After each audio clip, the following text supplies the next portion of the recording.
Okay, we're not quite ready to start yet. We're just checking the sound, the camera. This is my first time doing this, so I want it to go off without too many glitches. But we'll be starting in just about 30 minutes. And I got the clock on the clubhouse wall back here, 7 o'clock. That's what time we'll start. So if I'm not here, I'm going to step out of the room for a minute. You got your buddy the Rabbicoon, and he brought a friend of his today, Crow on a Stick. So we'll be back at 7 o'clock, guys.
Okay, I'm making myself a cup of tea so I don't get cotton mouth. But we'll be starting in about, looks like about 28 minutes or so. So if you have to go to the bathroom, you want to make some popcorn, get yourself a cup of coffee or a soda, you'll be all set by the time we come back. See you real soon. Keep an eye on these guys. Make sure they don't roam, will you?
Okay, I made myself a nice cup of tea, and we still have about 20 minutes before we start, according to the clock on the clubhouse wall here. But in the meantime, for those who showed up early, I want to thank you for showing up. If you have questions, you just type them in, and we'll be more than happy to, or I'll be more than happy to answer all your questions, or as many as I can. If now I don't have a screen in front of me, as you can see, so my tech is going to be like fielding questions to me. So when you type them in, she'll have to read them and repeat them to me so I can answer them. This is like the best I can do because my eyes aren't good enough to see a laptop. I need like a 46-inch screen in order to be able to read off the screen. So bear with us. We'll be starting in probably around 15, 16 minutes. Okay, so don't go away. They won't go away either.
Okay, guys, we're getting close. I got to write some information on the whiteboard. We don't need the clock anymore. And for those of you who are already with me, welcome, welcome. And for those who join in a couple minutes from now, some people could still be driving home from work. So I have a few things to write down up here. Let's see. www.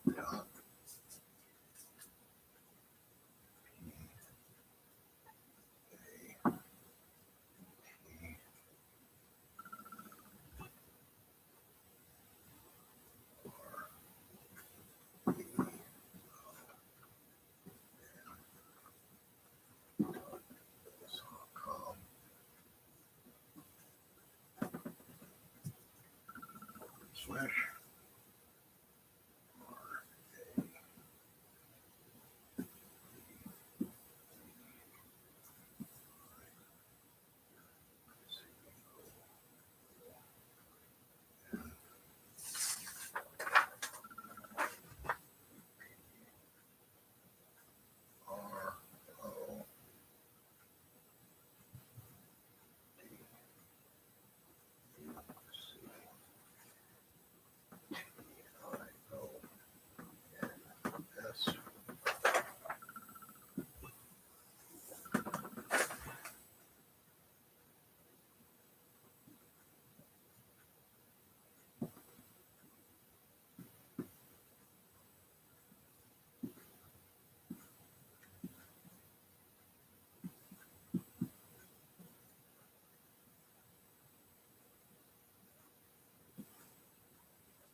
Okay, I hope you can read all that.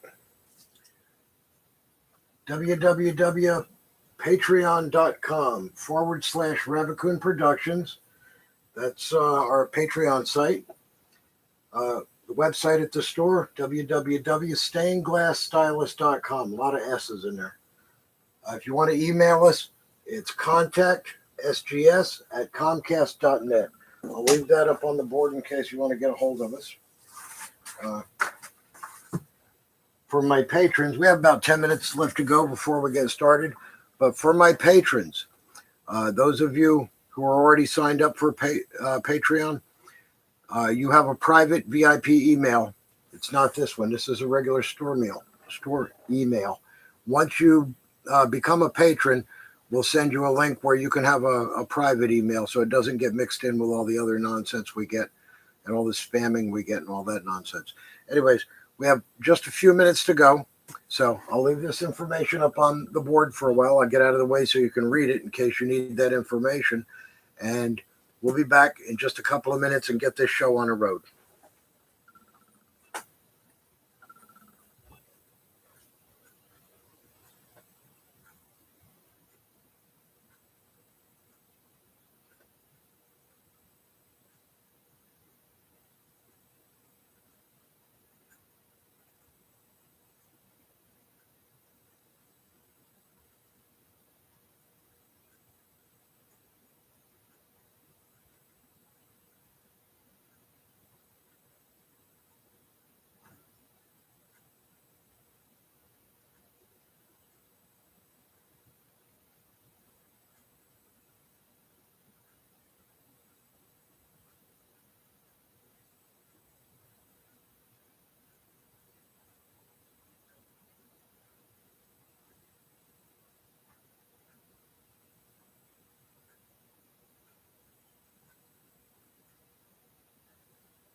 Okay, not quite 7 o'clock, guys, but I think we're close enough to get started. So, for those of you who joined early, thank you. For those of you who have not joined yet, I thank you in advance. I'm not going to keep thanking you every time somebody pops up. What we're here to do today is, this is something new for me. I'm as nervous as a prostitute in a confessional right about now. Normally, I don't get nervous in front of the camera, but because this is what I do for a living. I teach. So anyway, if you have any questions, do that whole little typey thing, and my assistant will relay them to me, and I'll answer as best I can. The reason I'm promoting this open for everybody, this is a freebie. This goes out to everybody, whether you're on Facebook, YouTube, or you're a patron of mine.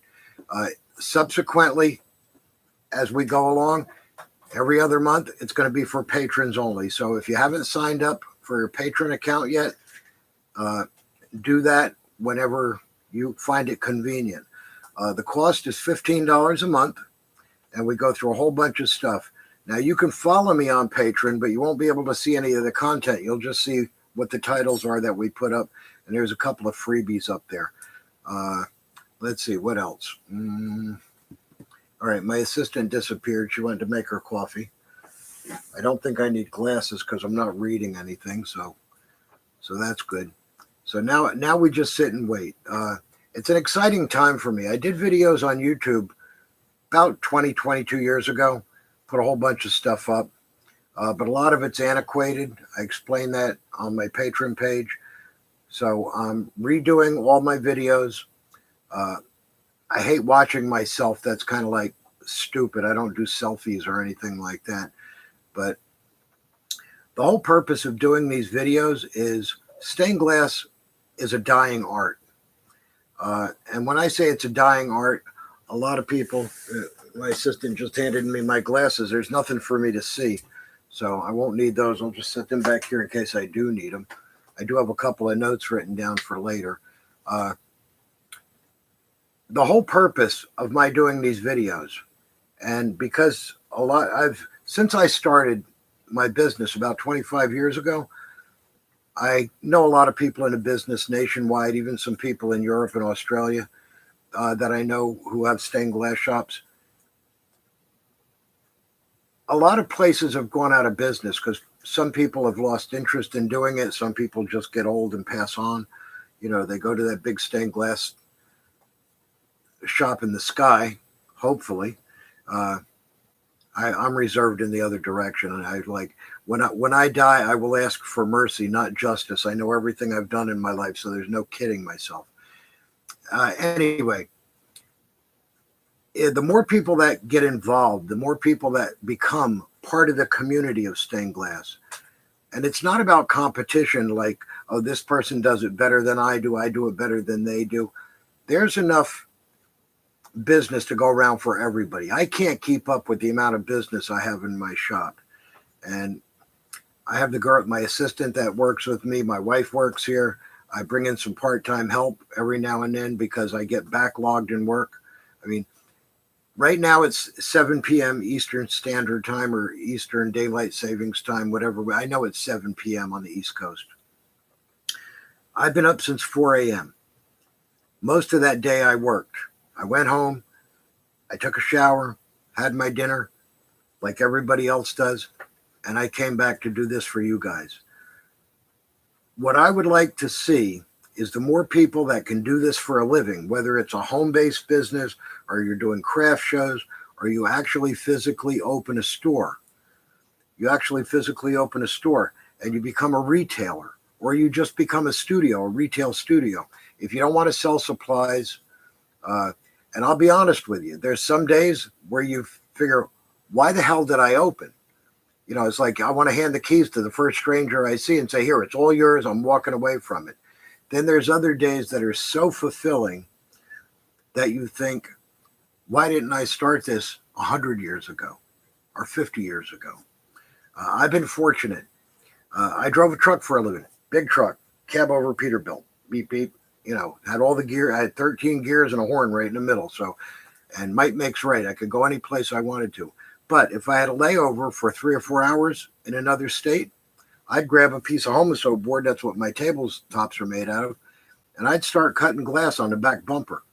That's how much I love stained glass. When I was in Europe in the 60s, you'd be surprised if you get a clipboard and put a half a ream of paper on it, scribble a few notes, and put a lab coat on. You go to a church and tell them, I'm here to examine your windows. They'll give you a grand tour. I only got thrown out of two. The Vatican was one, and there was another one in France that the guy didn't speak English, and he goes, no, go away, go away, go away. But most of the time, they'll give you a whole tour of the church, and you make a few notes, and you learn, and that's how you do it. But I learned the hard way. I was self-taught. When I first started doing stained glass, you walked into a glass shop, nobody would talk to you unless you were either stealing something or breaking something, or you waved $100 bills in front of them, and they followed it like a moth to a candle. And I said, someday I'm going to open my own shop, and I'm changing that. And that's what I'm doing here today. I'm changing that. I have a few patrons on my patron account right now, and I cannot tell you how much I appreciate them. But it's $15 a month, or you can decide to go to a community college, and for $9,000, $10,000, you can take an art course. So it's really, really inexpensive. And if you want to do this for a living, I have one of my students, she's in another state, and she's part of my patron account. And she told me there's no place nearby her to shop for stained glass. It's my wish and my desire that someday she can open her own shop. That would make me extremely happy. And then I'll become one of her patrons.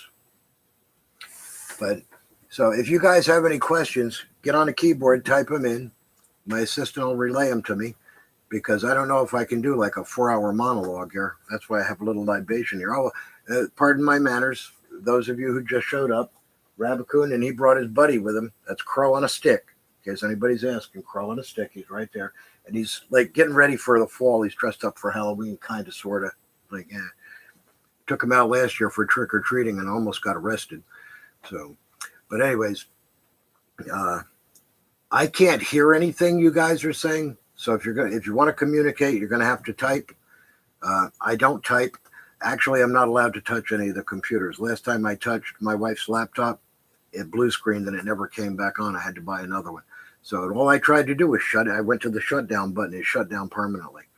So, but I'm dyslexic. So I read numbers and letters backwards. And I'm colorblind. Wow, look what I do for a living. Interesting, huh? My high school yearbook said least likely to succeed, which is a funny story. When I was in the 10th grade, they called me down to the office, which was not unusual. I used to stop there on my way to homeroom just to see if I'd done anything the day before. But they called me down to the office, and they told me, they said, we cannot make you leave, but we'd rather you not be here. And I went, well, that suits me just fine. I'm just going to stay until the weather breaks, and then I'll be out. But I did finally finished my education, and I got a couple of years of college under my belt, and correspondence, of course, because I had to have somebody read it to me so I could answer the question. So I cheated. You can do that now on a computer if you do correspondence. You can't do that if you're sitting in a classroom. But even on my limited education, I taught adult education in 3 high schools for over 10 years. Stained glass, of course. That's the one thing I know. And for me, it's a passion. Some people do it for a hobby. They find it relaxing. Other people want to do it for a business. And I want to see you guys do this for a business. If not for like opening a retail store, at least let someone else support your hobby. If somebody comes by, you have a friend, and I'm sure a lot of people, we have like a whole bunch of people on Facebook, I've been told. I'm not sure how many. I think around 700 or so, maybe 750. And we have like 4,000 followers on YouTube. And I got a few patrons that have logged in that are helping me out to cover the cost of doing these videos and paying my help and keeping the lights on and keeping it warm enough so that I don't have to wear a winter coat.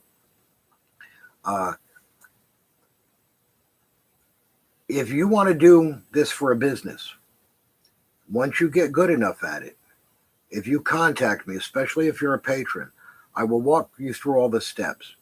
It's a lot of fun to do what you do as far as like making things, but don't give it away. Okay. Tell me what that question is. We have a question. I'm going to answer it as soon as I find out what it is, because all I'm seeing is the back of the laptop. They would like to know if you prefer lead or the stiffer zinc borders for making small windows that will be framed in wood and used as small doors in a cabinet. Okay. In that situation, what I would do is I would use zinc because it's stronger, especially a cabinet door, whether it be like a kitchen cabinet, especially if it's a kitchen cabinet. If it's going to contain food products, you don't want the lead to leach out. So I would solder it in a lead-free solder, and I would use zinc around the border in that case. Remember, anything that comes in contact with your skin, jewelry, napkin holder, you put the napkins in there, you take it out, you wipe your mouth, you rub your eyes, you blow your nose. You don't want lead involved. I try to keep lead out of the kitchen as much as possible, and I try to keep the kitchen stuff, food and things like that, out of the shop, if that makes any sense. I mean, I made myself a cup of tea so I wouldn't get cotton mouth tonight, but if the wood is rabbited out on the cabinet door and you're going to silicone it in, or you're going to put it in with clips, zinc is your best bet rather than lead, because you don't want the lead leaching out. And I lost my tech. She's gone. Okay. She's elusive. She's like the shadow. Any more questions? All right. If I answered your question successfully, just type in that you got it and you're okay with that answer. If you want me to expound on it some more, I have no problem doing that. Remember, this forum is for you guys. This forum is not for me. I've been doing this for almost 40 years, but I want to share everything I know with as many people that are as willing to tune in. But yeah, if you're doing a kitchen cabinet door, now if it's only going to have decorative stuff in it, go ahead and use lead solder. That's irrelevant. But as far as the outside border is concerned, I would use zinc, especially if you're going to, even if a lot of times zinc is stronger than lead because it's extruded differently. If you're one of my patrons and you'd go to the behind the scenes, you'll see I'm teaching a new guy. He's brand new, but what we're doing is we're refurbishing a church window, and the thing is huge. There's like 18 to 20 panels in this church window that it fills up the whole end of the building, but they didn't have any safety glass or anything in front of it. And a lot of times people go, especially the kids, boom, they put their hand through it. So we have to do a restoration on 3 of these windows, and they're about 4 foot by 3 foot. Okay. I've just been handed a couple of pieces of zinc. This is 1/8 inch zinc. It's the letter U. It's not an H, it's a U. And you wrap that around every place that the zinc touches a seam, solder to it. That'll give it lots of strength. Anything bigger than a cabinet door, which is like maybe 12 inches by 30 inches, and if it's going to be hung up in a wooden frame, like from the ceiling or something like that, this is a piece of 1/2 inch. It comes and I don't know if I can hold it this way or not. Let's see if you can. Wait a minute. Sorry, Rabbicoon. You can see how it has an extrusion on the end here. It's got that shape U, and then it's hollow in here. So that's 1/2 inch zinc. It comes in 1/8, 1/4 inch, 3/8, 1/2 inch, and 3/4.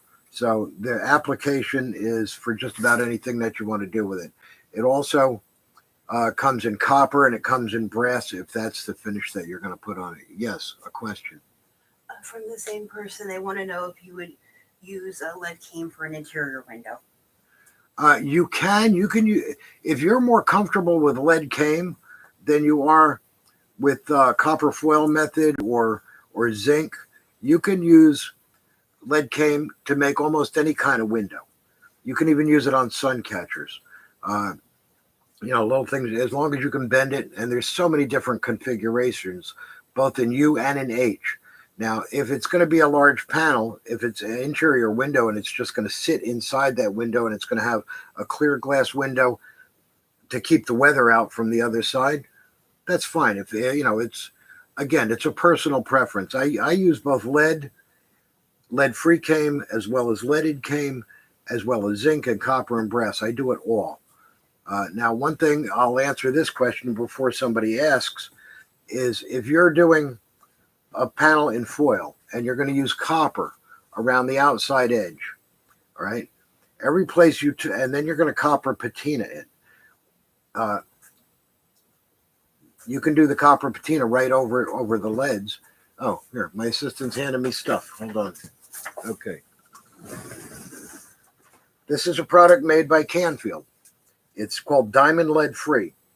It's this solder and these two cames, an H and a U, are designed to work with this solder. Okay, now what am I being handed? I'm being handed a piece of 3/16. Yes, I believe that's 3/16 round H lead.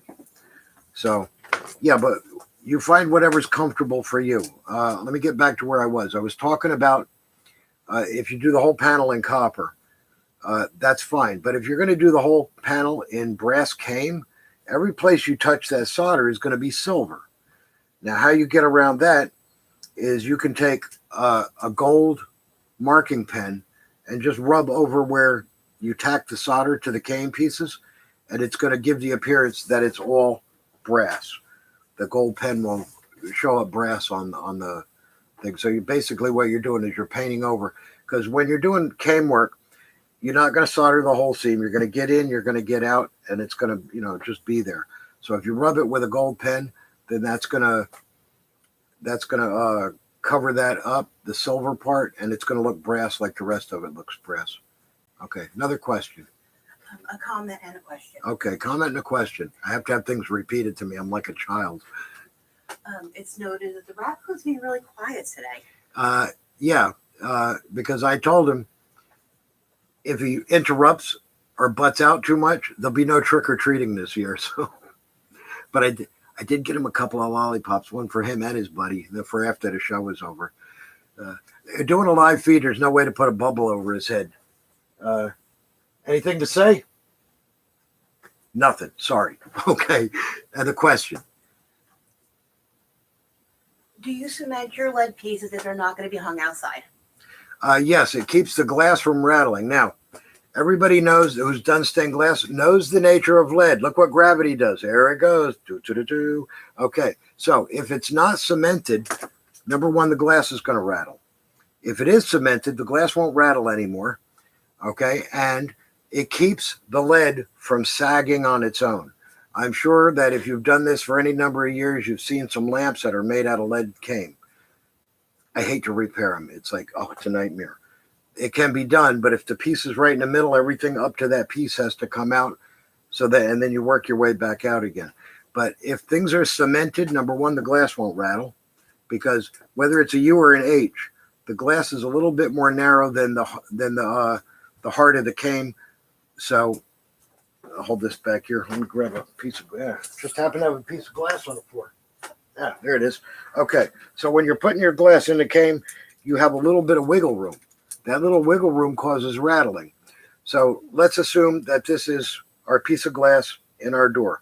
What's going to happen is over time, this is going to bend like this, and the glass is not going to fit anymore, and you're going to see an air gap in between. So I cement everything I do in lead, as well as zinc, brass, or copper. If it's a cane, I cement it. And now basically, you can buy pre-mixed retail cement for your canes. However, a lot of times, I'll mix my own. Basically, it's unsanded grout and linseed oil. You still have to buy your whiting separately to scrub off all the the residue that you have. But yeah, you can make your own. So you could sometimes, because if you buy it like sometimes in a quart or a gallon pail, or you can get the little pints too. If you don't use it for 6 months, 8 months, what happens is it has a tendency to turn to stone before you want it to. And So I like to mix my own because I can make whatever size batch I need. If I'm doing a 4 foot by 4 foot window, here, I'm getting cement and whiting. Da, da, da, da. Okay. This made by Inland. Great people. Part of Rentco now. They were off the market for a long time. Just in case you guys don't realize, they are back. And for those of you who have an Inland grinder and probably love it like I love mine, and something goes wrong with it, I can get all the necessary parts, or we can just get you a new grinder from Inland.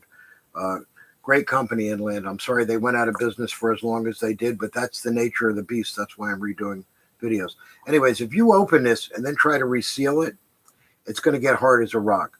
And usually what happens is the oil sits on the top and all the grout goes to the bottom. So what I do is I buy whatever color grout, whether it's natural, gray, or black, just as an unsanded grout, and then I'll buy the linseed oil and mix my own as I need it. And now this is not cocaine, boys and girls. This is whiting. It's commercial limestone. That's what's used once you cement. You sprinkle whiting over your whole panel, you scrub it in, and it pulls the moisture out, and it turns this into concrete. Next question. You partially answered this, but okay. Partial answer. I'll get the rest of it. Would you prefer the putty type or the stuff you mix up? And the second half of that is, what is your recipe for making your own? Okay. I think I just covered that, but I'm not sure. Okay. My recipe for making, I'll start backwards because I'm dyslexic. Recipe for making your own is figure out how much grout you're going to need. Then you get something you can stir it with, a tongue depressor, an old spoon that you're probably going to end up throwing away later. All right. You start adding linseed oil and mixing and mixing and mixing. When it becomes the consistency of a milkshake, you're ready to go to work. Anything you don't have, unless you have a cryovac machine, which takes all the atmosphere out of it, it's probably going to go bad. So better to mix smaller batches. You can always mix another batch if you need it to finish out a window or the other side. But it's almost like trying to unmake a cake after you put all the ingredients in.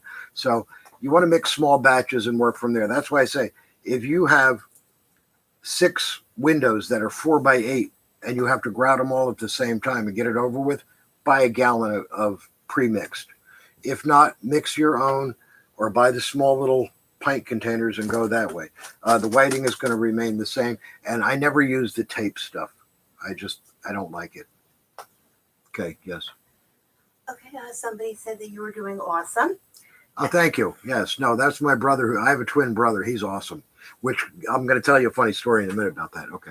And the question is, the diamond lead free cane, do you need to stretch it? Yes and no. All right. If you pull this off too fast, it's going to snap. I stretch every piece of cane I've ever used. I've never used a piece of cane that I've not stretched. However, if you pull this too fast, even the solder, basically what this is it's tin and bismuth. You can look that up on your periodic tables, that whole business thing. All right. You have to become an alchemist to do this stuff. I stretch every piece of cane I've ever used. I have a cane stretcher on the other side of the room. Like for me to use this in this condition, unacceptable, even though this is not 6 foot. And that's where the word cane comes from, CAME, meaning a length of or approximately 6 foot. So what I do is I move my cane stretcher and I make it shorter and then I stretch it again. Now what happens, you don't have to stretch zinc, copper, or brass. That's a no-brainer. You don't have to stretch your solder. It's not going to make it go any further. Okay, a pound is a pound no matter how you do it. But usually, depending on the configuration and the size of the cane, you should be able to stretch it between 1 and 3 inches. What it does is it gets all the kinks out, makes it perfectly straight, and it also increases the tensile strength. So as you're stretching it, the molecules in the metals, they actually move around a little bit, and it actually makes it stronger, so it won't sag. Okay, next question. Do you think a grinder is an important tool to have? What point do you recommend someone buying one? Okay. Now, you're probably, I don't know how old you are, so I'm not going to embarrass you. You're probably not old enough to remember these. This is a carborundum stone. All right. It's what the Stone Age people did stained glass with. And they did glass because every time lightning would hit the desert, it would turn it into glass. And they'd go, ow, that's sharp. I've got to get that point off. And they would scrape it with this. In order to use this, what you're going to do is you're going to need to get a bucket of water about that much. Wait a minute. My fingers don't work. So it's saturated about that much. And then you hold the dry end. And then you scrape your glass a little bit. And then you put it back in a bucket. You have to, because otherwise you're going to get glass dust up your nose or in your throat. And then you're going to get scoliosis, which is glass lung disease. In the glass industry, we don't grind without water. So a grinder is a necessity. Anybody who says, oh, I don't grind anything, I cut perfectly, don't ask them for directions. You'll end up in another state. All right. But in a pinch, carborundum stone, power went out, and you just got to get these pieces done. I have one somewhere, and I'm not sure where it is, but I leave it permanently in a bucket of water. It won't dissolve. And you can also use it to sharpen your axes, your lawnmower blades. If you have a hoe and it gets real dull from digging in the dirt, you can sharpen it with that. But yeah, carborundum stone, Stone Age grinder. But yeah, as soon as you can afford a grinder, whether it be new or used, very important, make sure that it's functional, that you don't get electrocuted, and that it's water cooled with a diamond bit. Diamond is a lot harder than carborundum, right? Or carbide. Okay, next question, if I may. No more questions. Okay, what else can I ramble about? Okay, rambling and rambling. Now, if you're embarrassed to jump in on the chat, you can always email your questions to stainedglassstylist.com. It's over here on the board. I get out of the way. Stainedglassstylist.com. And if you want to become a patron, and I'll move back a little bit, you can go to patreon.com/Rabbicoon Productions. That's you, dude. Okay, and you can join us there. And there's a lot of information. Yes, how can I help you? How often will you replace your glass cutter? Okay, I cut maybe 40 miles of glass a month, and I replace my cutter heads once every 2 years. I have a potpourri of glass cutters here to show you. This is the average hobbyist does not have this many glass cutters in his possession. All right, I have a pistol grip cutter with a pattern cutting head. I have a pistol grip cutter with a bar cutting head. I have a straight line cutter with a bar cutting head. I have a straight line cutter with a pattern head. And I have, my favorite, the TC21 with a bar cutting head. Now, why do I say bar cutting as opposed to pattern? They basically do the same thing, except one has a wider head than the other. Let's use this as an example because these are quasi-identical. I keep my cutters in an oil bath because you got a lot of different things going on here. Not kerosene, not 3-in-1 oil, not the oil you drained out of your car when you changed the engine. It's a non-toxic, water-soluble cutting oil. Pattern cutting heads, you cut away from you. I got too many things going on the table here. Give me 1 second.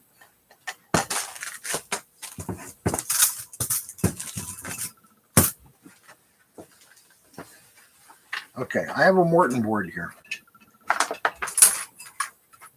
You're going to have to take this away there, Princess, because it's like way in the way. Okay.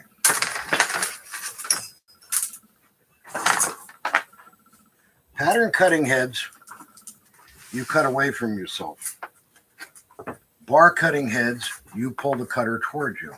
Can I have a scrap of glass? I don't care if it's clear color or whatever it is. Now, for those of you who do not know, I have to sit down because you can't fall off the camera. For those of you who do not know what this is the Morton Portable Glass Shop. My good friend Don Abel designed it 1,000 years ago. He's actually older than I am, if you can believe that. My first Morton Portable Glass Shop had wooden blocks. Tells you how far back I go. But he's a mathematician. If you go on the patron site, I do a whole segment on Morton Portable Glass Shop, how to use it simplified. Can't read the instructions that Don put out. You need like 9 years of college math to figure it out. But I figured out how to do it simplified, and I put a video up on it. Anyways, I need a marking pen.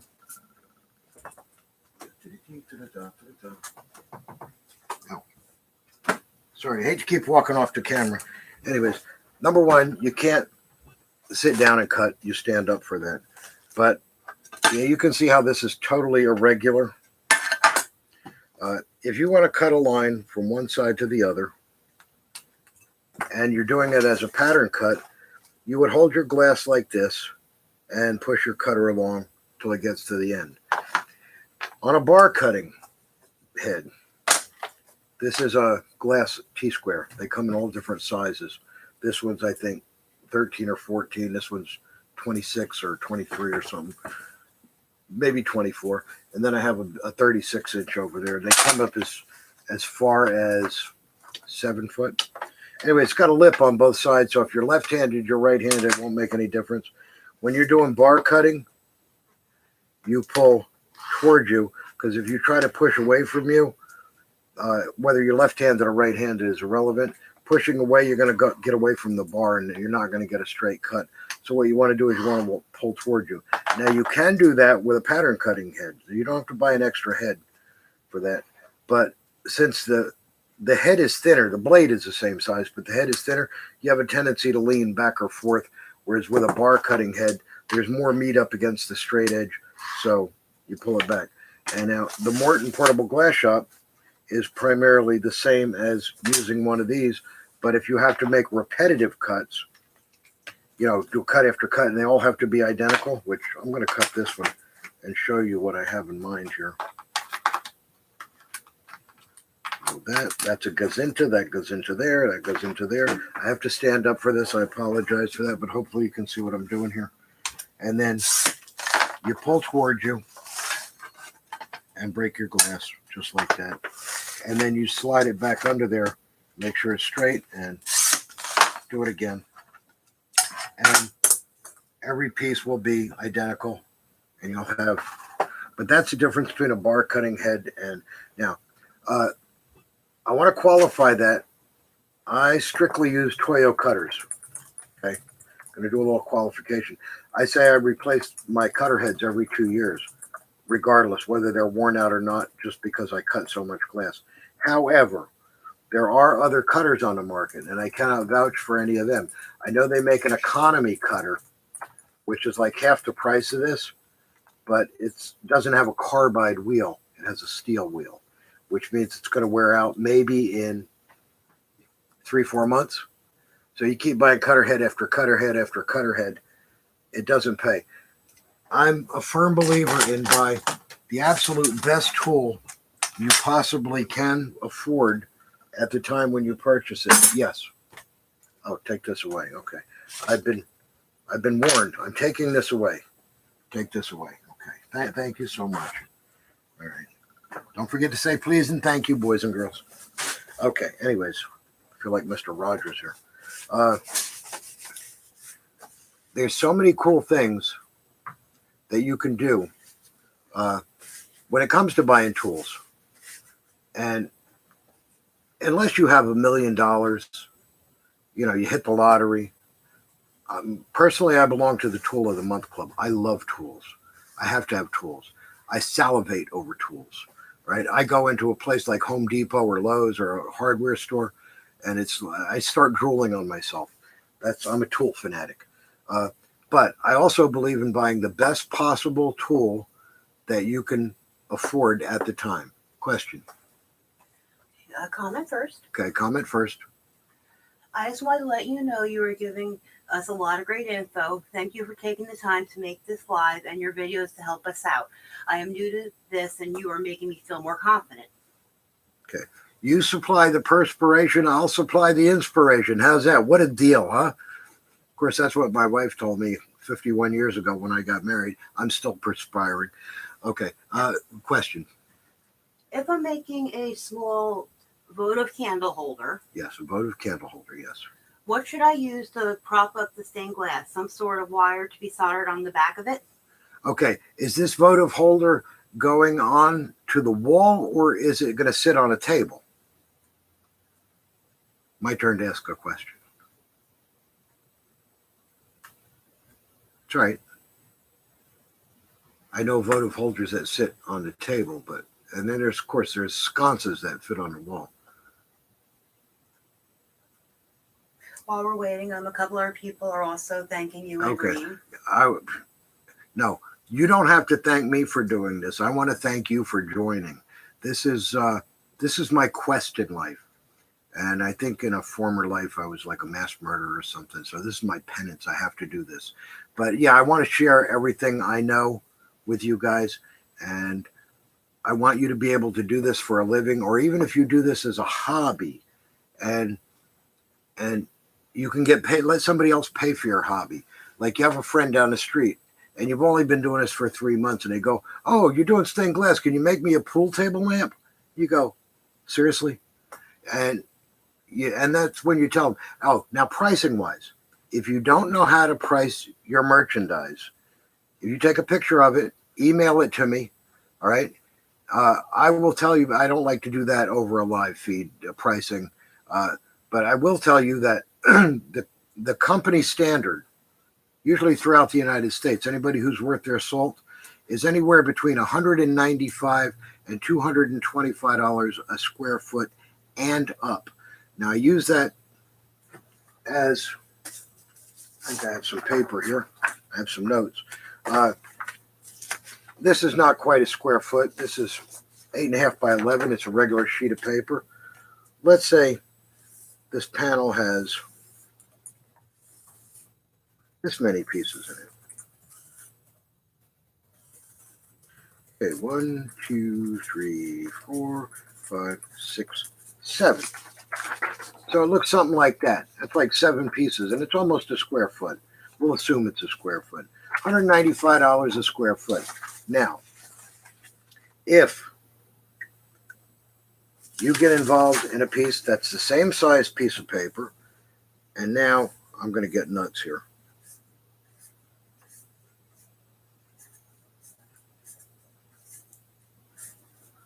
Okay. This whole page is filled with something like this.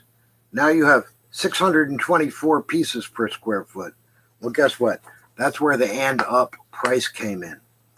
Remember, you have to cut every piece, you have to foil every piece, you have to solder every piece, you have to wash every piece, you have to do a lot of stuff to every piece of glass. So the more pieces per square foot, normally the higher the price goes. If it's simple, if it's just a grid system, I mean, you do whatever you want. You price out whatever you want. But let's say you just have a grid system here, and it's just like a Queen Anne window, and it's all squares like that. Use your own judgment. Okay, so use your own judgment on that. Okay. Okay. Is this my votive person? Yeah, just tabletop. Okay. Okay. Tabletop votive holder. Da, da, da. I'll turn it towards you first so you can see where the candle goes. Goes right in the back. Okay, and basically what I have on this one is it's got a cross on it, but you can put whatever, that's an overlay. The background is a piece of crinkle glass, and it's overlaid. And it's just shaped very nicely, and then it has a bottom that's clear and 2 sides that are clear. Or you could have put one over on this side too. And then you put your little candle in there and everything glows up. This one is basically a box without a lid. Bring that over here so you can see that. And it's a reeded glass. And you just drop your candle in there. You don't burn your fingers with a match. You get one of those things that lights it. And that's that. Now, if you wanted to hang a piece on the wall, so it becomes a wall hanging, okay, what you would do is take a piece of wire and see if I can do this. I'll do it this way.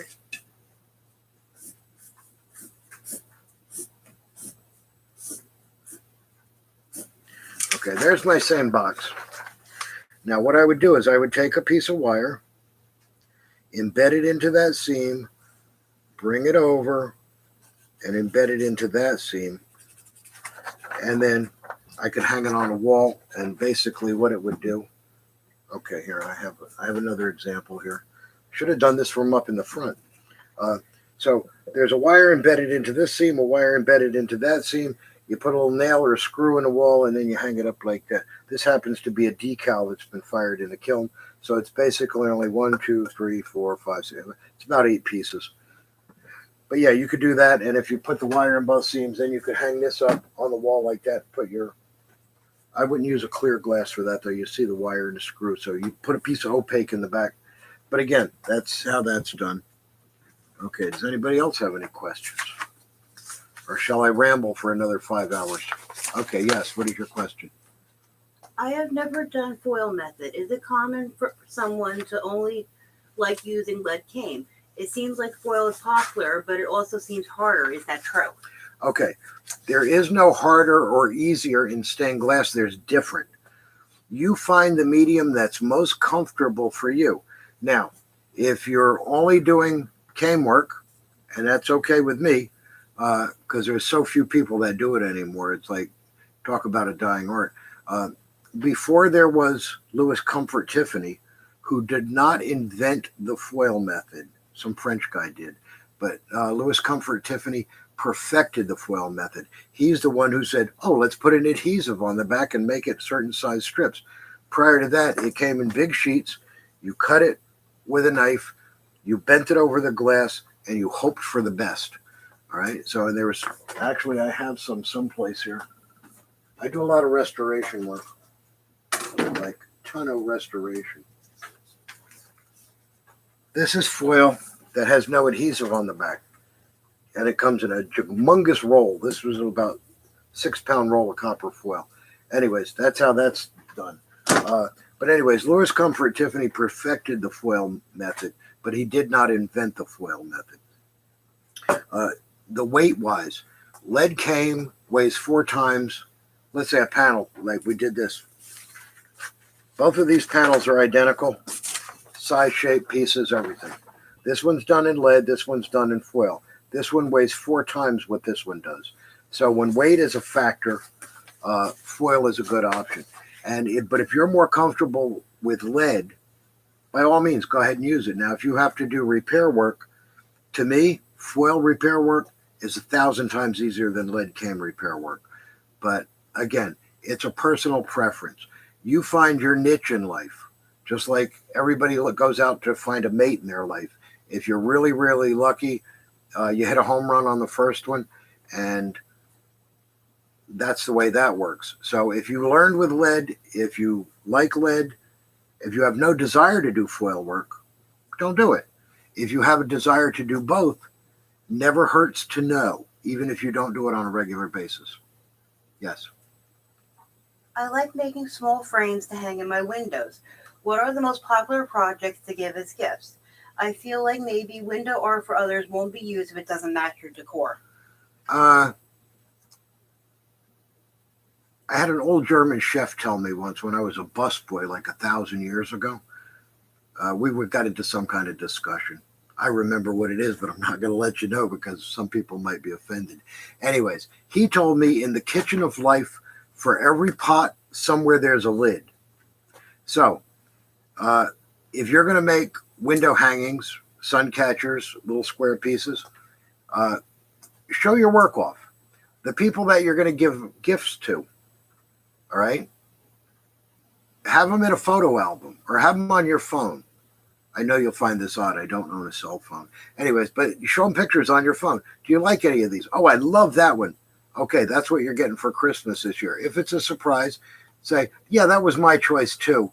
And then you wrap it up and you give it to them for the holidays. All right, so whether it's Christmas, Hanukkah, Kwanzaa, Festivus, makes no difference. Everybody loves stained glass. And if it doesn't go with their decor, tell them to repaint the damn room. Yes. In the chat, they're discussing what wedges are. Can you show them? Oh, sure. I'll show you on the Rabbicoon. He loves when I give him a wedgie. Okay. These are wedgies. They're wonderful. They don't move. They hold your project into place. Example. Da-da-da-da. Look at that. Isn't that exciting? Okay, let me grab a piece of glass here. These are like having 2 extra sets of hands when you're working. I have about 10 pair up there because I use them for everything. Can I have that purple lamp? Yeah, take all this nonsense away. If you have to solder something and you need both hands to, because the solder's in this hand, your iron's in this hand, and this has to be tacked up here. Well, guess what? Now you can do it. Okay. Show them how it'll hold a box as well. Oh, yeah. If you're making boxes or votive holders, I know one of you is making votive holders, and you need to get a horizontal seam. Look at that. Perfectly horizontal, and it's not going to flip over left or right. You get right in there with your solder and your iron, and you do your thing. And it's the same thing when you're working up on this edge or any edge that you happen to be working on. Now, this is a lamp repair that came in the other day. There's 2 skirt pieces that are broken. And actually, guy's got like 4 of these. I don't know where he lives, but they're all identical. Anyway, the skirt piece is broken, so I have to knock those out. When I solder those back in, how am I going to hold that flat to keep it, because it has to be flat like this to solder in here. It has to be flat like this to solder up here. Well, what I can do is I can use my wedgies, and then it goes nowhere. Now, there's one more tool that goes along with that. I'd like to introduce everybody to George. All right, if you're a patron, you have the schematic on how to make this yourself, or you can buy them. It's basically 3 pieces of wood and a C-clamp, but when you're making a lamp or a box or something like that, and you have to solder, you can adjust this. You can put your lamp over here like that. Slip it. Now, if it doesn't have a base cap, if it has a crown, you can get right in there, and you can take things apart and put them back together again, and that's what that's doing. When you have to solder these seams, let's say this piece was broken or you're constructing a lamp new. Remember, you can only solder horizontally. You cannot solder vertically. So we set that up till we have a horizontal plane. Put one wedge under here, put the other one under there. Now it won't roll. So you have 3 points of contact, and you go ahead and solder your seam, and you get a perfect seam every time. Okay, enough of that nonsense. More questions. Anyways, if you don't have a set of these and you need a set, go stainedglassstylist.com. They're on my website. Okay. So we put George away. I hope I answered your question successfully on the wedges. And what else have we got? Anything? Okay. Okay, so let's talk about stained glass do's and don'ts. If you want to give something away as a gift, by all means, give it as a gift. Most people are appreciative, but if you're going to just make things and sell them for like less than what it cost you to make them, that like it brings the whole market down. Number one, and number two, let's say you make somebody a sun catcher. Let's say you make them a flower, simple tulip.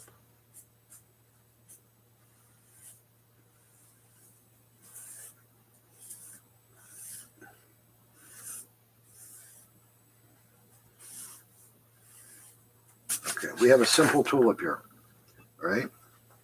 Kind of big, but I drew it big on purpose. You're going to make them a sun catcher that looks like that. Okay, now you're going to sell it for $1. Okay? Okay, now. And then the guy goes, are you sure only $1? Oh, yeah, that's enough. I just have to cover what I spent in the glass and a wire. Okay, can you make me 20,000 of them? I have $20,000. Can you make me 20,000? I need them in 3 weeks. Don't undersell yourself. This is a skill that you're developing. I cannot turn you into an artist. Nobody can. But what I can do is teach you to become an artisan. Okay? An artisan is a learned trade. What we do here, if you have artistic ability, all the better. But this is a learned trade. And just like you wouldn't go to school to be a welder or a truck driver or a stonemason, all right? And then do sidewalks for everybody in your neighborhood just for the price of the concrete, you'd be dead in 6 weeks, right? So keep that in mind as you're pricing things out. What else we got? Anything? All right, come on, you guys, pipe up. I can't do all the talking. I'm talking now for 45 minutes nonstop. I'm going to stop. Okay. Let's see. Where else can I go with this? You got anything for me, Missy? My assistant just shrugged her shoulders. Her head actually disappeared. Went right in between her shoulders. Let's see. What else? Okay. If you're a patron, I hope you guys enjoyed the hot glass video. Is the hot glass video up yet? It's up? Okay. I just got, yes, it's up. That was the introduction to hot glass, kiln work and stuff like that. And there's a long way to go before that's fine. That's only the first segment of that. Patinas. We were talking about patinas and stuff and different kinds of canes. There are different kinds of patinas on the market. If you're using copper patina, it should be azure blue. If it turns teal green, throw it down the sink, you're done. What do you got there? All right, gimme. Oh, okay. Oh, I wanted to tell you about, I got notes here. If you become part of our Patreon community, all right, you're going to get new videos and schematics all the time. You get access to a VIP email. It won't be this email. This is our general email. But if you're a patron, I know, and some people don't want to ask questions now. I understand that you're a little bit shy. But if you can do behind the scenes emails. Every other month, we're going to be doing one of these events, live Q&A. So, and that's exclusively for the VIPs on the patrons. And there's other goodies that the VIPs get, and I'm not even going to tell you what they are. The patrons, they know. So, but do I need this anymore? I'm done with that. Okay, I'm done with that. All right. Behind every great man, there's at least 2 women telling him what he's doing wrong. I have my assistant and I have my wife. There's no way I can get away from it. Okay, anyways. If they join now, there's currently 25 posts for them to look at. Okay. Posts or videos? Combination of both. Okay. If you join now, there's like 25 posts and videos up that you can get on a Patreon account. And plus there's some free patterns and there's some other junk up on there. Like I said, I don't go near the computer. I just sit here. Actually, I can't move too far. I'm chained to this bench. That's what they usually do. Oh, tell you a funny story.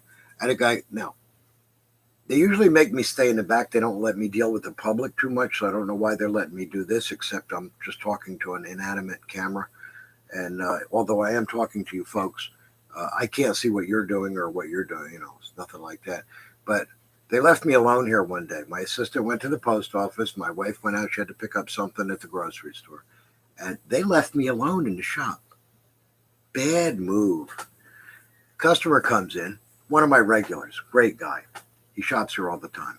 And he brought his friend with him. He just, So my customer, he's going around and he's picking up the different things that he needs, different colored glass, stacking them up, getting his foil, getting his solder, all that nonsense. And his friend's looking around in the store and he's going, geez, this stuff is expensive as hell.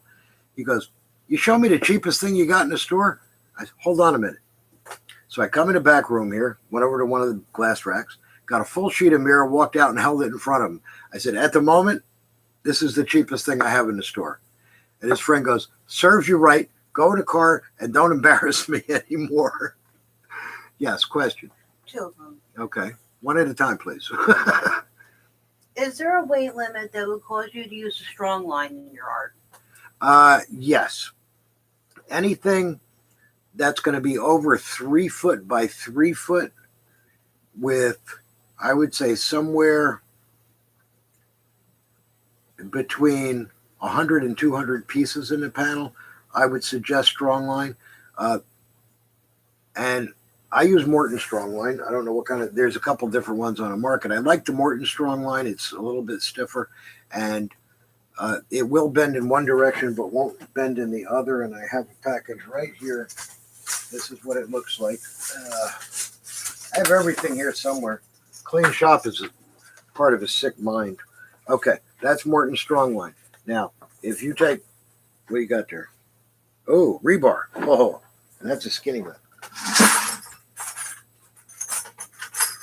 Just happened to have a bucket of glass here, so I can show you an example. Okay, put that over there. If I put a piece of glass on this side and a piece of glass on this side, it may be a little tough to see, but the rebar does not extend beyond the glass. This is 1/8" glass, or what they would call a double strength. All right, 1/16 or half of that would be considered single strength. Anyways, or 3 millimeters, 1/8" glasses. So the strong line goes through. Now, what you want to do is when you use your strong line, you want to zigzag the pattern. Now, if something has hinges in it, somewhere. If something has hinges in it like this, it's going to fold up like a cheap accordion. Okay, so that would definitely require a strong line so that it doesn't fold up. And then you'd have to do something around the outside perimeter to keep it from collapsing. Now, I've actually done skylights, and I put Morton Strongline in them because in a skylight, gravity has a tendency to want to bow and curl. So, but this will bend in this direction, but it will not bend in that direction. Anything that's bigger than that, steel rebar. And of course, this is not internal, this is external. A lot of times if you go to church, you'll see a window and it'll have steel rebar intersecting back and forth into the window. Sometimes it obstructs the view. If it's a grid surface, they go right down the grid. But the thing about stained glass is there's two properties that are necessary. Number one, it has to be structurally sound. Number two, it has to be aesthetically beautiful. One without the other doesn't make it a piece of art. So, because you can have the most gorgeous panel in the world, but if it falls apart in a year, it wasn't very good. And you can have the strongest panel in the world. You know, you can use like angle iron in the middle of your stained glass, but now it's not aesthetically beautiful anymore. So you need to find that balance between structurally sound first and aesthetically beautiful second. You know, it's like, but if you had a picture, a painted piece, and it's going, the bar is going right through where the eyes are, it's not very aesthetically beautiful. It may be structurally sound, but it's not aesthetically beautiful. Yes. I know about patina and polish. Is there anything else you need to do to make the solder not tarnish? Okay. Number one, it depends on what kind of flux you're using. Depending on the type of flux that you use, some are more aggressive than others. If you solder your whole panel and then you wash it, soap and water, and depending on, again, what kind of, the flux is very important. Some are more aggressive than others. Some will actually turn your foil black before you can solder onto it. What I've been using, I developed this with Canfield Technologies recently. I do their R&D stuff. I'm their guinea pig. This is Canfield Magic Gel Flux. Great product. I have a jar here, and I'm actually going to pour some in this jar so you can see what I'm doing. It's a gel. All right. Yeah, I'm not going to open that, though. But, okay. This is a gel. Watch closely. Blunk. Looks like Karo syrup. Okay. And as far as a drip test is concerned, put that on your flux brush. Nothing's dripping off. Isn't that exciting? So if you haven't got this yet, and I've had it before anybody else has it, other retailers are picking it up now because I saw some in the warehouse. So, but they gave me an exclusive on it. I went through 40 different samples before we got this sample to be right. But yeah, depending on, now this is also made by Canfield, and some of you will probably use this. This is blue glass flux. It's, I don't know if it's safety sealed, so I won't open it. I don't use this. I carry it, but I don't use it. Number one, it's like water. Number two, it's very aggressive. So if I flux this whole thing and then I start to solder it with this, I'm going to get about, I'd say about 1/8 of the way in. I got to reflux it again. With this, I can flux the whole piece. I can go have lunch and come back 2 hours later and start soldering, and it hasn't moved. It's still there. But yeah, depending on how aggressive your flux is, will depend, and what kind of flux you're using, whether it be glass star flux, oleic acid, magic flux. There's a lot of different brands. Some are more aggressive than others. This is the least amount aggressive. It's water soluble, so if it's a little bit too thick for you, add a couple drops of water into it, give it a stir, and you're ready to go. And if you clean it with warm soapy water, just whatever you wash your dishes with, and then polish it immediately, you shouldn't get any oxidation unless you're hanging this on a ship and it's going to be out on the ocean for 2 or 3 years. Yes.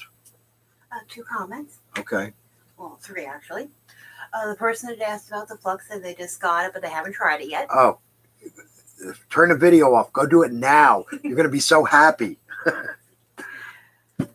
Someone said they liked the Rabbicoon's costume. Okay, yeah, he's like ready for trick or treating. A little bit premature, but.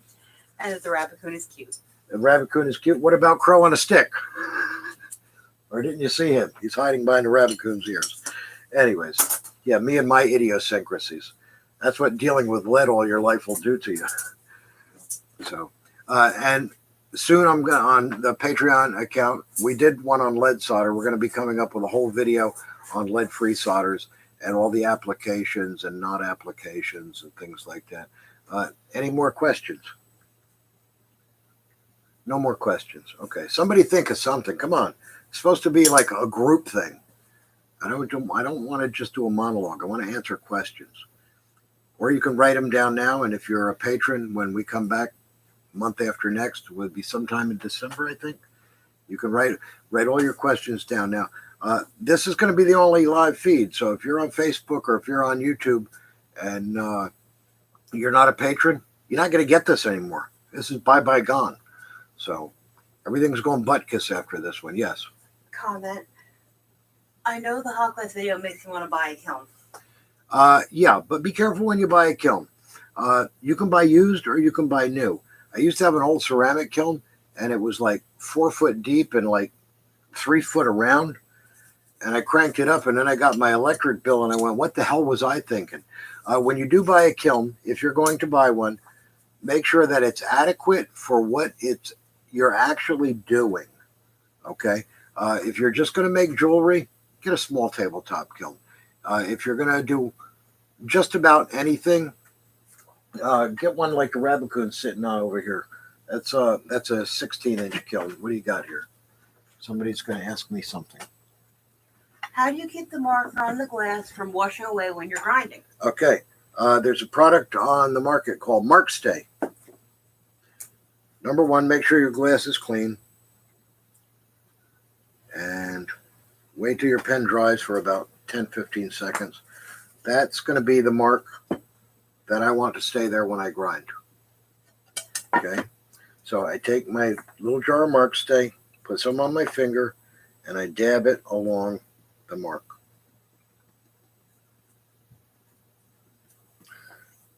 Now, whether you're grinding or you're using a bandsaw, now grinding is one thing. I know how the line, it just like starts to float away.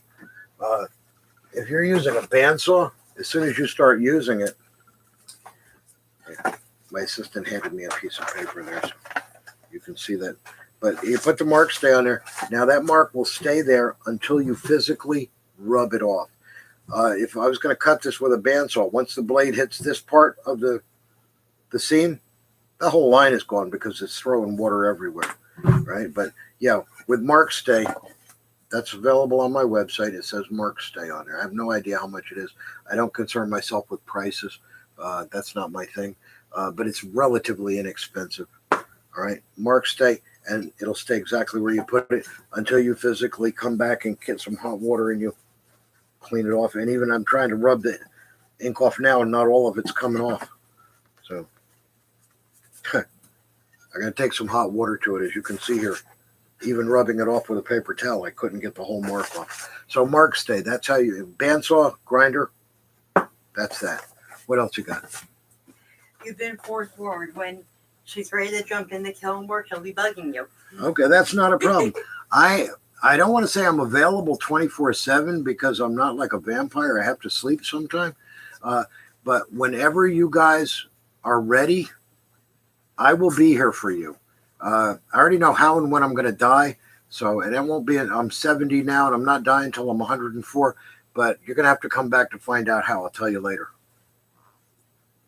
Yes. Is it more difficult to work with lead-free solder? No. Well, okay. I have to qualify that. Hold on. One of these. One of these. One of these. One of these. And one of these. Okay. In the family of lead-free solders, oh, that's K. Never mind. Hold on. Okay. Family of lead-free solders. We have glasses somewhere. They should put all this stuff in Braille. Okay, this is pewter. This is pewter. I don't want two of these. Okay, here's our family of lead-free solders. Oh, that one must have got smushed a little bit. Okay, all right. The lowest melting temperature solder is diamond lead-free. Comes in a half-pound spool. This is pewter finish. This is wrong. Okay, that's a lead solder. Okay, you have a pewter finish. Everybody knows what like a pewter plate is, and that's pewter finish. You need to be a little bit hotter with that. I got too many pewter finishes here. Okay, this is pewter finish. What am I missing? I'm missing silver gleam. Or is this silver? No, it's pewter. I'm missing silver gleam. Someplace. Oh, here it is. I got it. Never mind. Okay. Ugh. Okay. I have my fine family of lead-free solders here. Okay. Diamond lead-free melts at like 200, 220 degrees, right? You need about 250. That's the easiest one to work with out of the whole lot. The next one up the line is pewter finish. That you need about 700-800 degrees to melt that. Then you have my old standby, DGS. I love DGS. I helped them name that, Canfield. They didn't know what to name it when we were getting into sampling out all the lead frees. So I told them it was damn good. You can figure out what the last initial means. DGS. Okay. Then you have, what is this? This one's pewter. And the last one on the list is silver gleam. This contains 2% silver. Very difficult to solder with. That's why it's only meant for like jewelry and little things like that, because you need almost 950 degrees to run a bead with this, and it sets up, boom, like that. It's like immediate. But if you're going to get involved with some lead frees, DGS or diamond lead free should be your first choices. This one, a little bit more expensive. The diamond lead free, anything that has the word diamond in it, you know is more expensive. But it's basically tin and bismuth.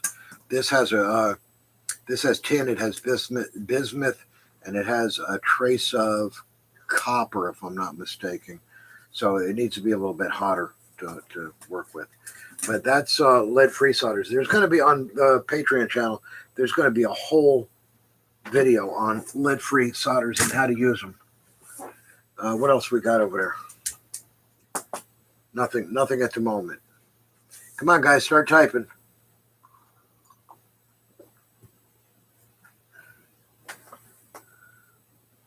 But yeah, I can't emphasize enough how much this is about you guys. It's really not about me. I mean, I have it made. This is what I do for a living. And to me, if you can do your hobby for a living, it's better than hitting the lottery. It's like, you know, the difference between a job and a career, somebody told me once, is a job you can't wait to punch out and go home. When you have a career, you can't wait to punch in and get there. And for me, this is a career. This is what I'll do for the rest of my life.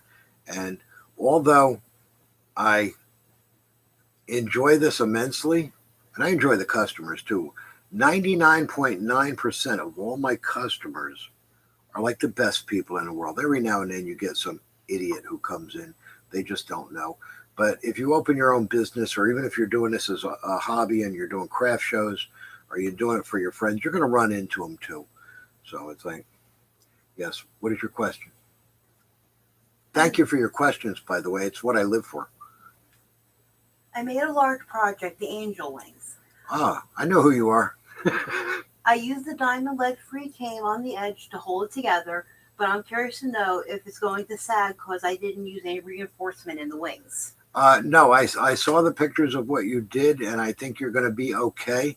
Remember, depending on how clean your glass was when you foiled it, you shouldn't get any sagging. Now, are these going to go horizontal, or are they hang in a window, or are they going to be like in a skylight type thing?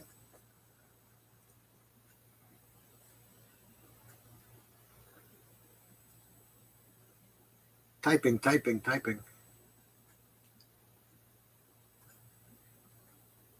Horizontal. Okay, they're going to go horizontal. So they're going to go like in a horizontal is in like a skylight, like the surface of your bed or your floor is horizontal. Am I correct in that? Because the picture I saw, they looked like they were hanging in a window vertically.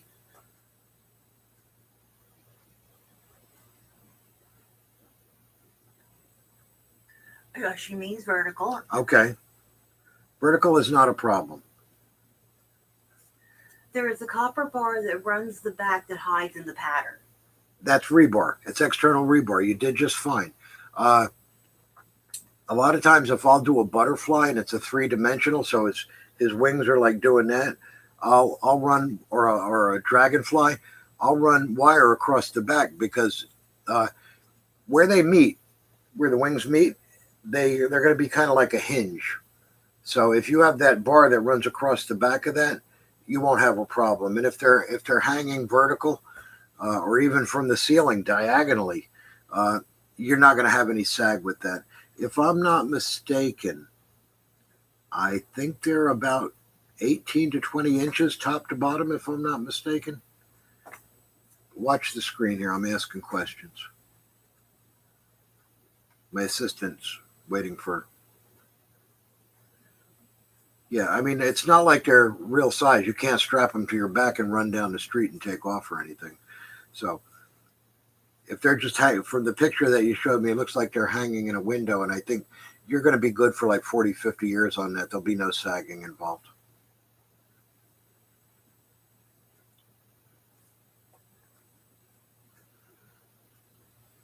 Those I plan to have them as a window hanger and make them on a light box. Yeah, no problem. No problemo. You got this. Yeah. I'm starting to sag after 70 years, but you know what?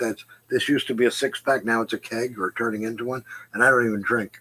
That picture is actually deceiving. They're large. That's a doorway. They're big enough to wear on your back. Okay. Don't worry. As long as they're hanging vertically and they're not like in a skylight, you have nothing to worry about. You're good to go for, I would give you, before they start to sag, maybe 70, 80 years.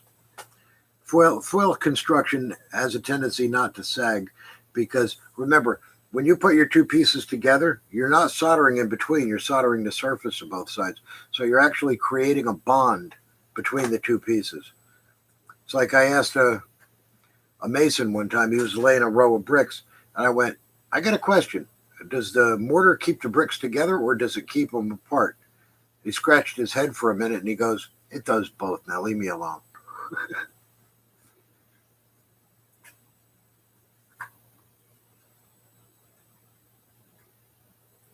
More questions? Nothing yet. Okay. How many peeps we got in there? Any idea? 6 peeps? Okay. All right. Small crowd tonight. But what I would like you to do is, you have other friends on Facebook. You have other friends that you talk to. If they're interested in stained glass, let them be part of the community. Let them join. Let them come in.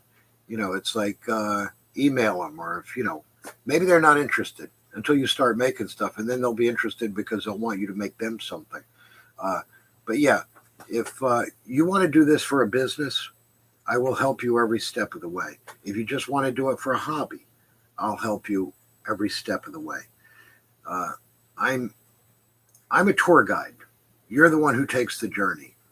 I was talking to the Buddha once, and I went, what road should I take to the top of the mountain? He goes, we all take different paths. It doesn't matter what path you take. He goes, but once you reach the summit, no matter what path you took, the view will always be the same.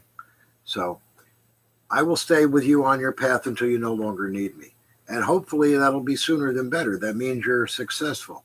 But I'll always be here for you if you do need me. All right? A question, yes. This is actually coming from two different people, so it's a combination. Okay, combination question. Okay. For Mosaic art, Yes, do you grind the pieces? you can. And how long does it take the cement to dry? And do you have to clean any of the edges? Okay. Depending on what you're doing with your mosaics, if you're doing like stepping stones and you do a pineapple upside down cake thing, if you buy a stone or just a cement stone and you're going to glue to it, whatever the manufacturer's directions are, like some cements dry in 10 minutes, some will take 24 hours. If you're actually pouring concrete, keep in mind you have to let it cure for at least 3 weeks before you put it out in the weather. And it's always best to use mirror sealant and seal the entire piece, because I know people who've made stepping stones in mosaics, and the moisture comes up through the concrete and it dissolves the concrete from underneath. But if you spray it with mirror sealant, you actually seal the concrete and the grout at the same time. That eliminates that problem, and you'll get years and years of use out of it. Okay? That was only one answer. It was 2 questions, but I hope it covered everything. Okay, a comment. Okay? I love comments. That's good too. Thanks for your work. I think with you and the Rabbicoon, I'll succeed in stained glass. All right. Even if the Rabbicoon happens to leave us, I'll stay with you. I got a crow on a stick too. I got backup. Okay? So I will stay with you as long as you need me on my journey, or unless I get called to another dimension, which I don't see either one of those happening anytime. It's not planned for, but you never know.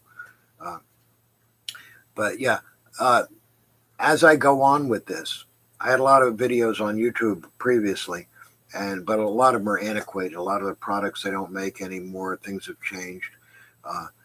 And the person who's asking the question, are they a patron or not? One of them is. Okay.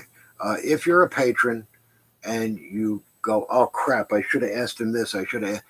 You can always ask in December. If you're a patron, you have a VIP email. You can ask me the question. It won't be live one-on-one like it is now. Oh, another thing I wanted to ask you guys is the day and the time of the week for these live videos. Is that good for you guys? Or would you rather have another time and another day? So everybody just pipe in on that. I mean, if you need a Saturday night, a Sunday night, got to keep in mind, I'm in a retail store. On one side of me, I have a pizza parlor. On the other side, I have a microbrewery. Microbrewery gets a little bit loud, and when they wash the pots and pans around 10, 11 o'clock at night, next door, you hear a little bit of rattling. Doesn't bother me, but as long as you're okay with it. But the only night I can't do is Wednesday night. I have another commitment I have to do on Wednesday nights. And I can't be I have to get out of the shop early on Wednesdays. But other than that, 7 days a week. I'll let you guys decide when's best for you. Now, if Monday's good for you, I'm okay with that. We could do Saturday. We could do Sunday. We can do, Thursday. That's entirely up to you. But days and times is good. I don't want to just say around my schedule. I want to work around your schedule. Yes. When did you meet the Rabbicoon?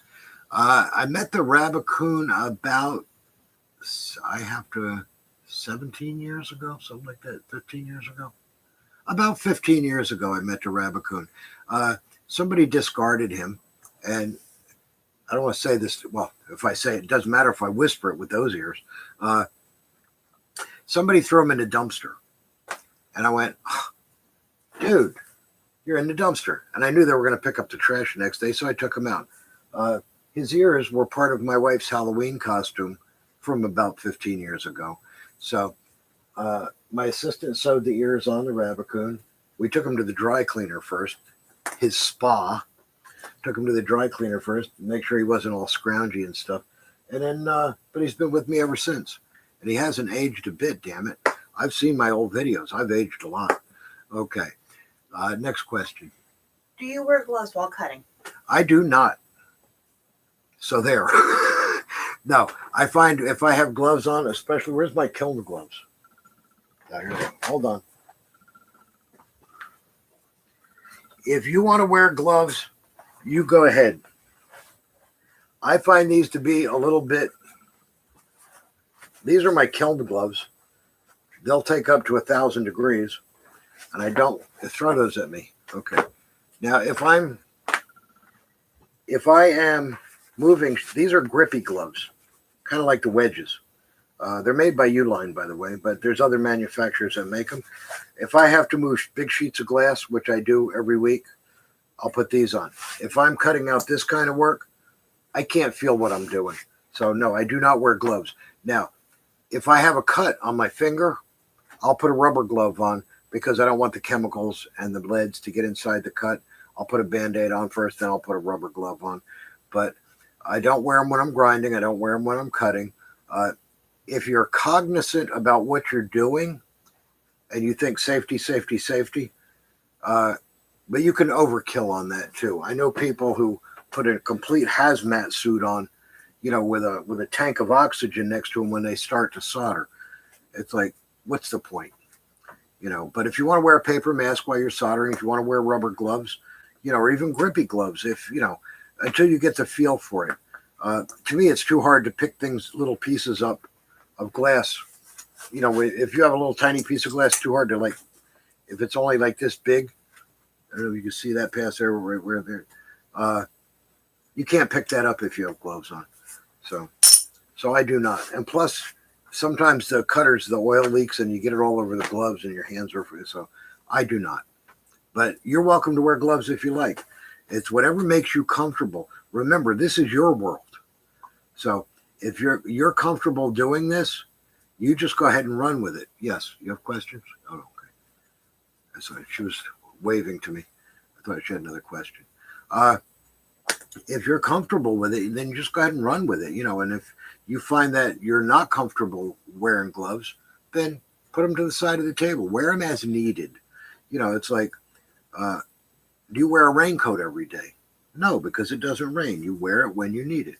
Same thing, like if I have a large exhaust fan in my ceiling for when I solder.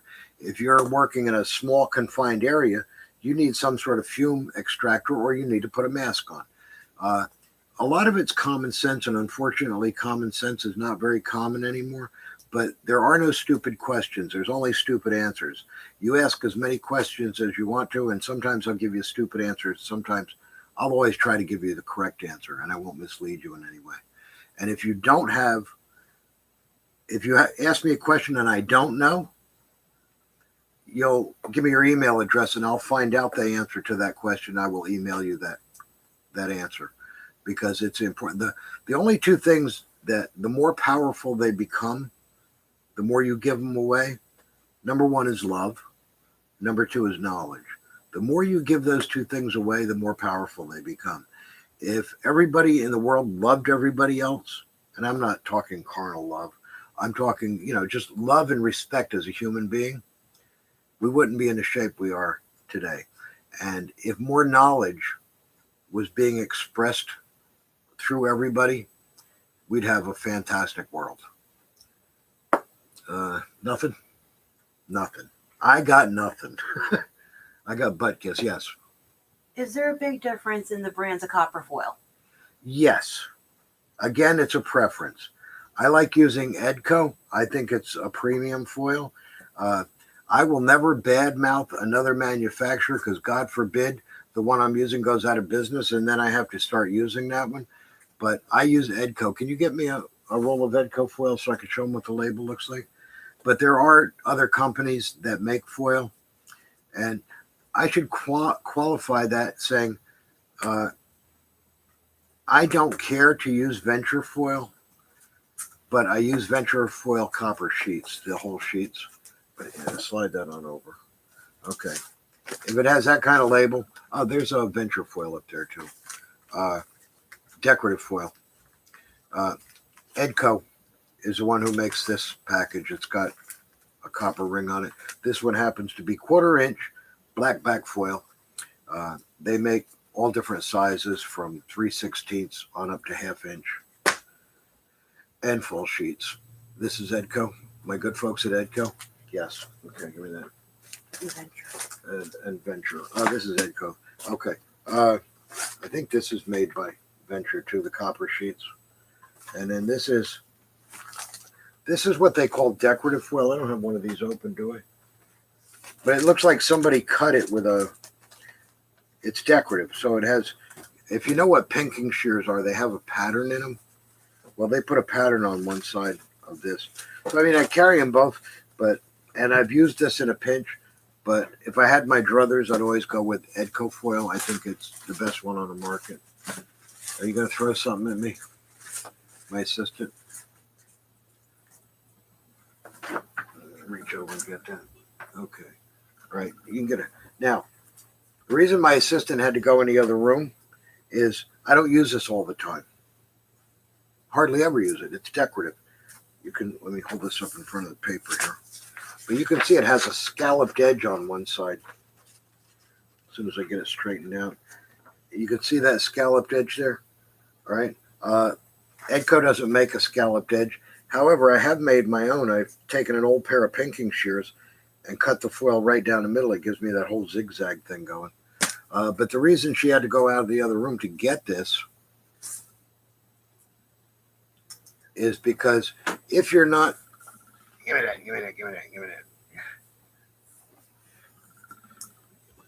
Thank you. Okay. This is what piece would, this is a cross, and it's got that scalloped foil. So it has that whole in and out pattern, that motif on it. Excuse me. It's got that pattern motif on it. And that's what, but the reason she had to go in the other room is I don't use this all the time, so that it doesn't oxidize. It goes in a Ziploc bag and it goes in the vegetable crisper of my refrigerator. There's no vegetables in there. That's where I keep my foil that I'm not using. Now, and if you want to buy solder a long time ahead of time, normally when you get your solder, it looks like this. After a year or so, it starts to look like that. You can see how that's oxidized. Now, because I was being a dumbass, that happens a lot to me too. This is silver gleam, but it's a little bit oxidized.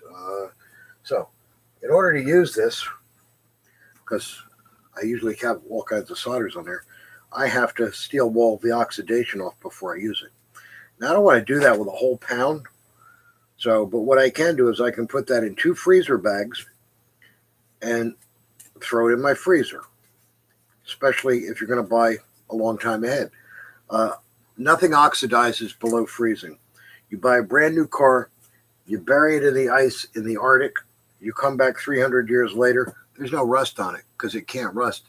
The atmosphere can't get to it because it's been frozen. You can do this now. You can't freeze the foil because of the glue, the sticky bag, but you can refrigerate it. So the lower the temperature you keep it, the refrigerator is right around 39, 40 degrees, which I don't have and we're not far from the ocean where we are. So we get oxidation really fast here. And so by keeping this in a Ziploc bag and putting in a vegetable crisper and taking my solder and putting it in the freezer, I get a lot more longevity out of it with a cleaner product, so I don't have to steel wool everything. And I just, before I get too carried away, I want to get these put back where they belong because I'll forget where they go later. Okay, and this guy goes down here. Okay, sorry you had to see my back or my side. What else we got? Someone's asking about where they can see your videos. Oh, all my videos are hiding in the same place. If you go to www.patreon.com//Rabbicoon Productions, it will take you to where all my videos dwell. And you will get quite an education once you go there. If you're new, if you just came into the room and you didn't hear me saying this previously, it's a paid site. It costs $15 a month. That's 50 cents a day for an education in stained glass. And this will be ongoing. I don't take videos down. In other words, the one I put up first, if it's up there 5 years from now, it's still going to be up there 5 years from now. and you can go back, you can flip around, you can check into this, you can check into that. If you do happen to become a patron of mine, you get a lot of behind the scenes access, which other people don't get. And you also get, there's a lot of goodies. I actually have sales that I put on the Patreon site. I have my regular website, which is stainedglassstylist.com here. And so you can order product there. But every couple of months, I put up sales items that are for patrons only. My patrons are VIPs in my eyes and in my heart. So if you become one of my patrons, you get all those goodies, and you'll see all the videos, and you can actually, if you follow the videos, and I'm not saying follow in my footsteps because every once in a while I take a wrong turn, but I can be your guide if you want to do this for a business. You have more questions? I hope I answered your question successfully. They have lots of questions. Okay, good. I got lots of answers. Let's roll. How tight do the pieces have to fit when doing the foil method? Okay. That's a given. It depends on if you're ever going to have to repair it. My wife does 90% of the grinding in this store, and she's like the queen of grind. I don't want to repair anything she's ever ground because I hope there's no small children in a room. The pieces fit tighter than a gnat's ass stretched over a rain barrel. Boom, I said it. Okay. So I hate to do repair work where she's done that. The tighter your seam looks, okay, the more consistent the whole panel is going to look. Strength is not necessarily commiserate with how tight or how loose the seams are. The lead's not going to bend once it's cool. The solder's not going to bend once it's cool. But aesthetics wise, the tighter you can make your seams fit so you don't have big gaps in them. Like, what looks better, this or this? Bear with me, I'm scribbling like a small child.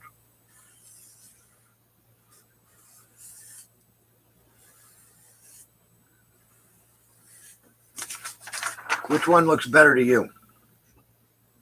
Okay. Tight seam, not so tight seam. Solder is expensive. Not so much solder, a ton of solder. Okay, so hope that answered the question. Next question, please.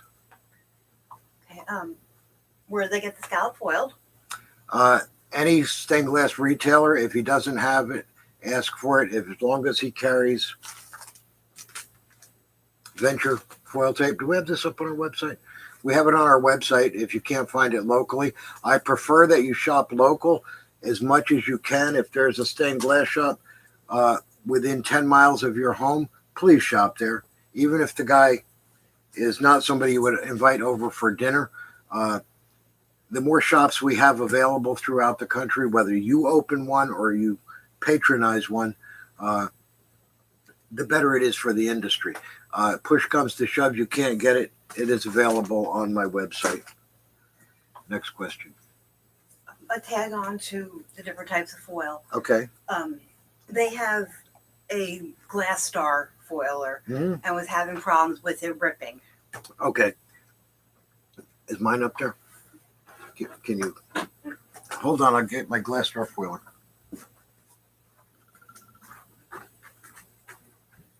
You know up there. Oh, there it is.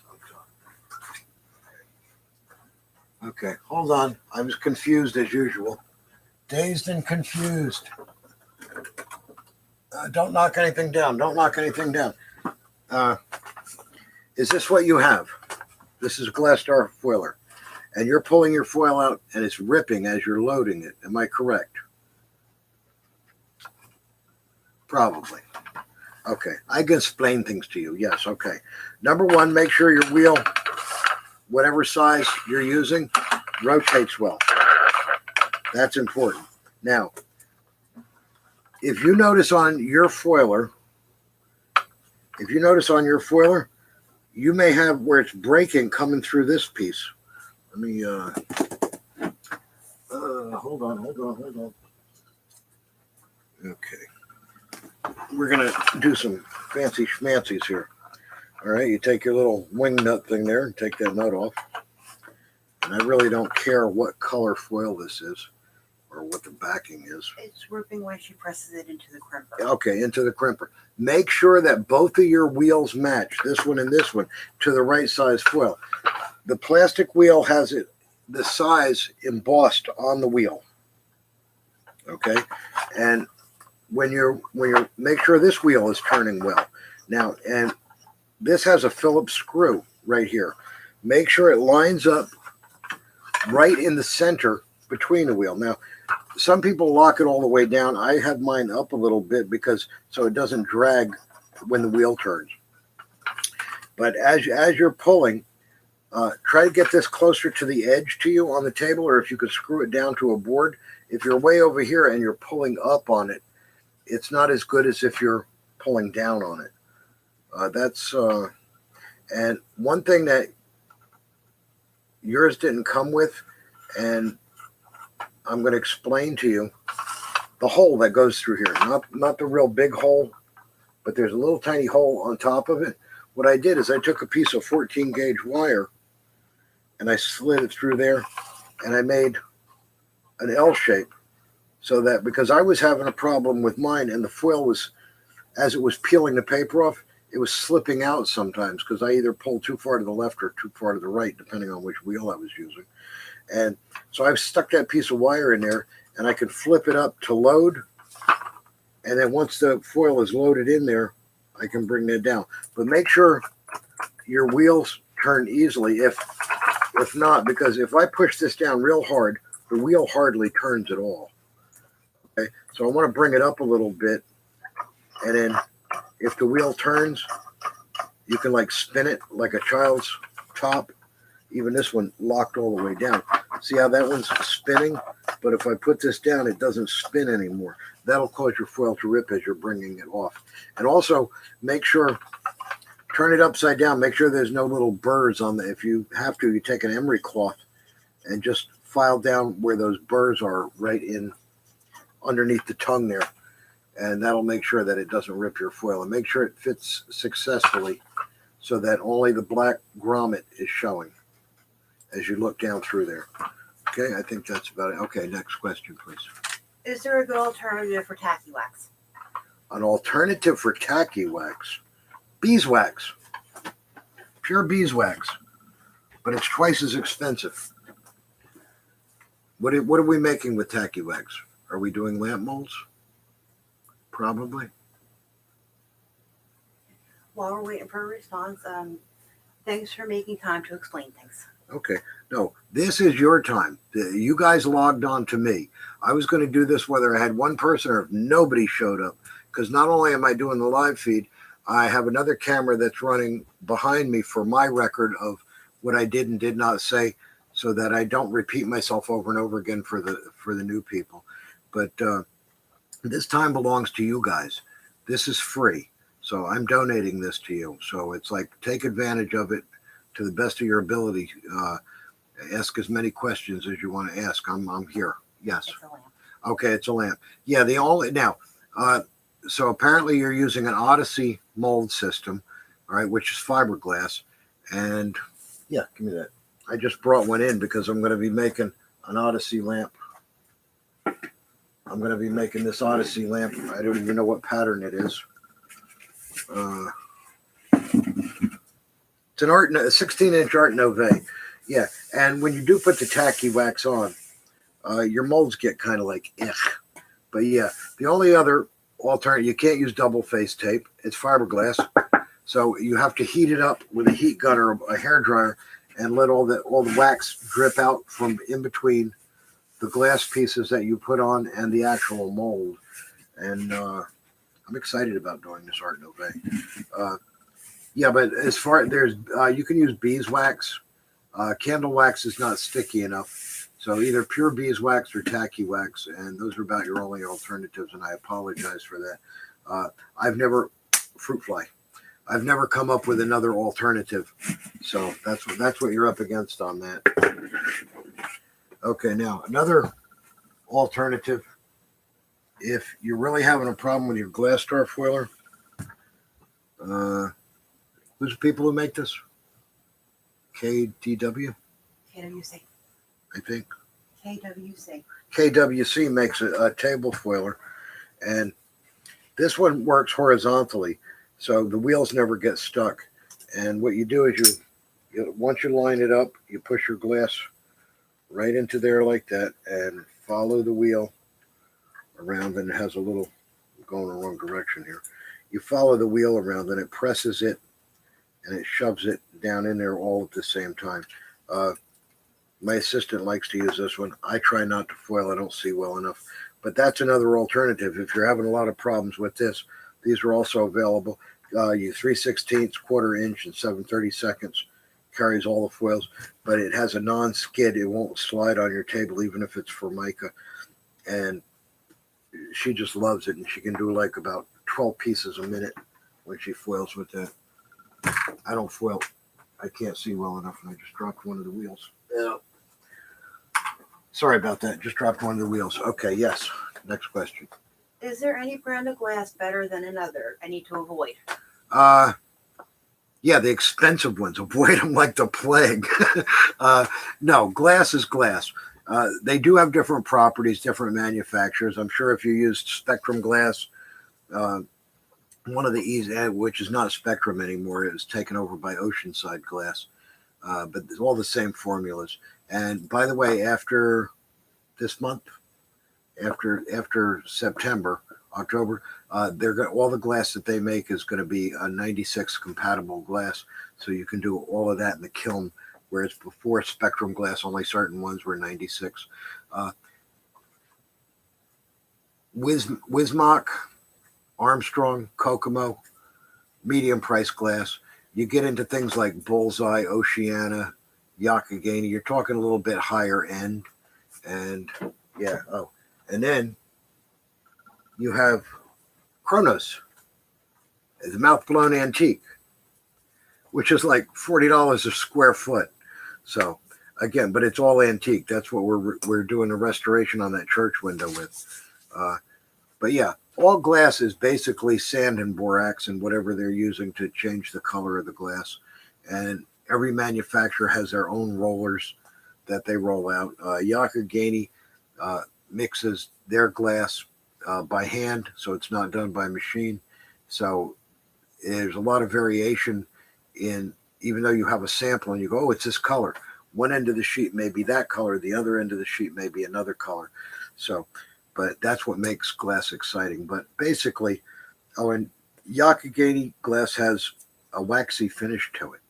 It's one of their trademarks. It's what Louis Comfort Tiffany used for 99% of all his projects when he was working. It's made on the Yakagani River between West Virginia and Pennsylvania.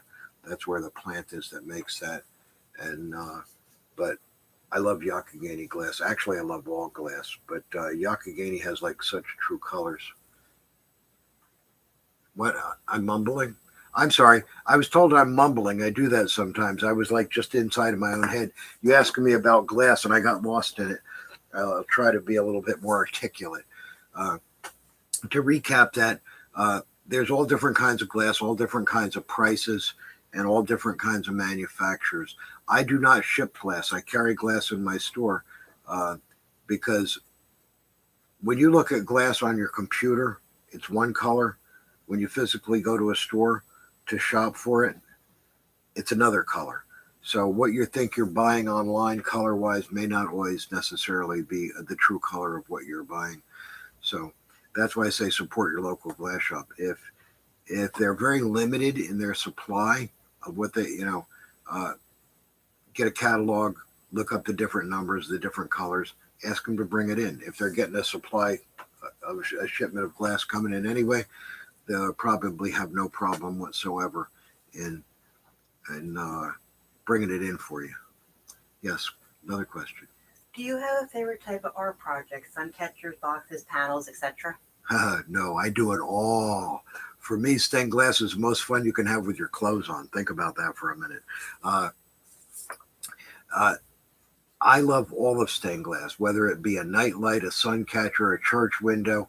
I I get a lot of repair work in, and my assistant and I, we do 99% of all the repair work. And it's always a challenge. I've had people bring things in here and they went, well, I went to 10 other shops and they told me no. Will you tell me no? I'll say, no. I'll say, leave it on that bench over there. I got to think about it for a week. And I call them in a week and I tell them, okay, it's done. What else have you got? And they said, well, nobody else said they could do it. You figure it out. But yeah, no, I love all kinds of stained glass. I do like three-dimensional stuff, jewelry boxes. But as far as the artwork is concerned, I'm good with Victorian. I'm good with abstract. I'm good with just about anything. What are you fetching over there? My assistant's bringing me a jewelry box that I just started. I didn't put the hinge on yet. Ugh. Now, this is a combination of mediums. I didn't put the hinge on this yet, so as you can see, it's a jewelry box, but it's not hinged. Now, the motif in here, this was on a piece of white glass, the circle, and I cooked a decal in the kiln. If you go to my hot glass video on Patreon, I actually give you the website where you can purchase these if you have a kiln. They also make low fire. Of course, you can't do it in your oven. Low fires are at 800 degrees. This one's at 1400. But this is embedded, so I could take steel wool and scratch it on the glass right now, and it's not, that decal's not coming off. But that'll give you an idea of a three-dimensional jewelry box, which we did a whole series on the videos on jewelry boxes, but I have to get back to it because there's expansions to that where we do round boxes, octagon boxes, hexagon boxes, all kinds of other nonsense. You take that away, please. Okay, any more questions? Yes. Is repair the only way to make a living, or is there other specialties that would work well? Well, I'm sorry, I didn't get the first part. Is repair the only way to make a living, or are there other? Absolutely no, no. Repair work is 5 times harder than making something from scratch. So no, I do a lot of repair work here because I'm the only game in town.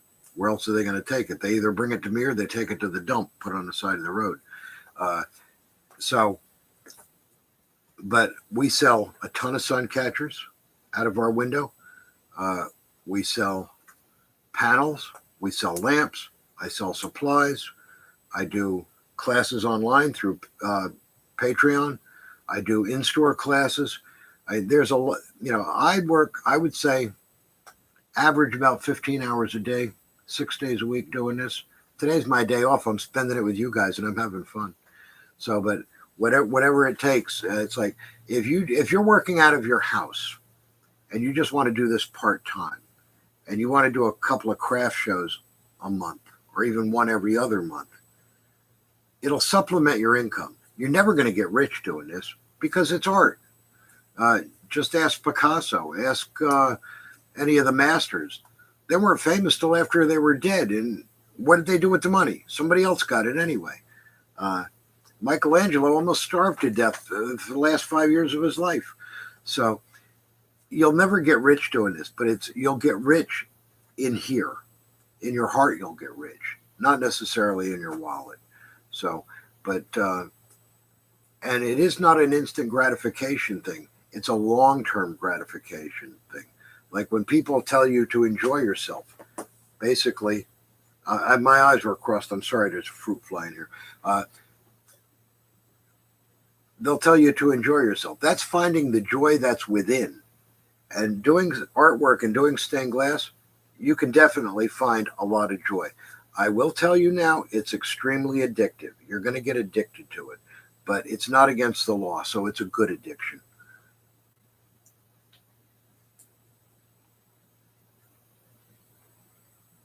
We're waiting on questions. Okay, I'll be patient. I'll shut my mouth. I'll have a little tea. Want a sip of this? There you go. Yeah, I'm not letting you put your beak in here. I'm sorry. I don't know where that beak has been. Crow on a stick. Where did you come from anyway? Oh, he invited you over? Okay. What's your name? Patches? I guess I have another resident.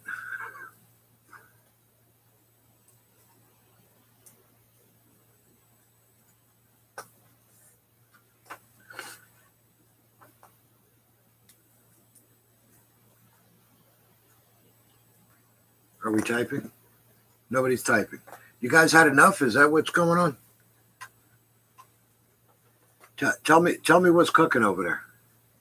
2 questions. I'll go take care of one of them. Okay. Do you have examples of different patinas? Yes. And what is the first piece you made? You don't want to know.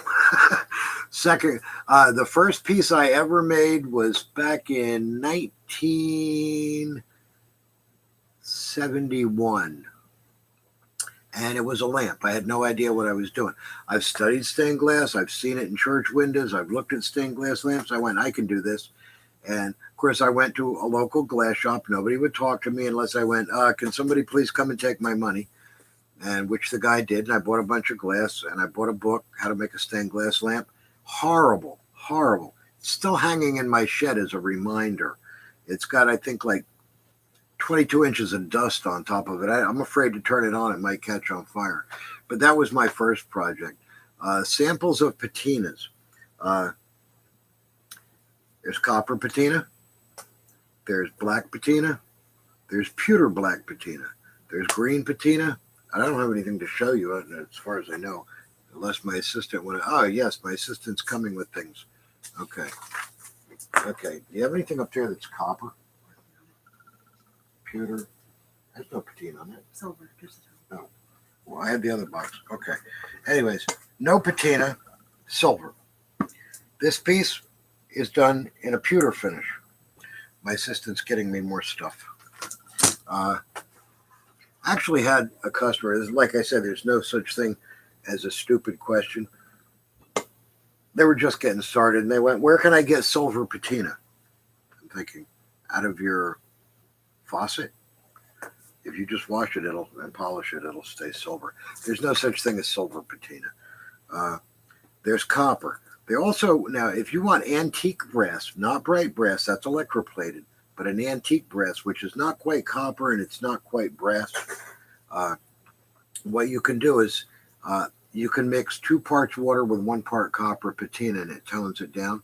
You can also get a green patina, but you have to copper patina first before you do the green, and then it makes it age much quicker so that it turns into, we have copper. What else you got? Okay, black and copper. Okay. This dopey little lampshade is done in black as opposed to pewter, and this is copper patina. So,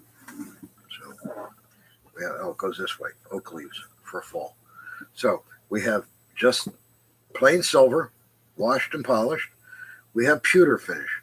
We have black patina, and we have copper patina.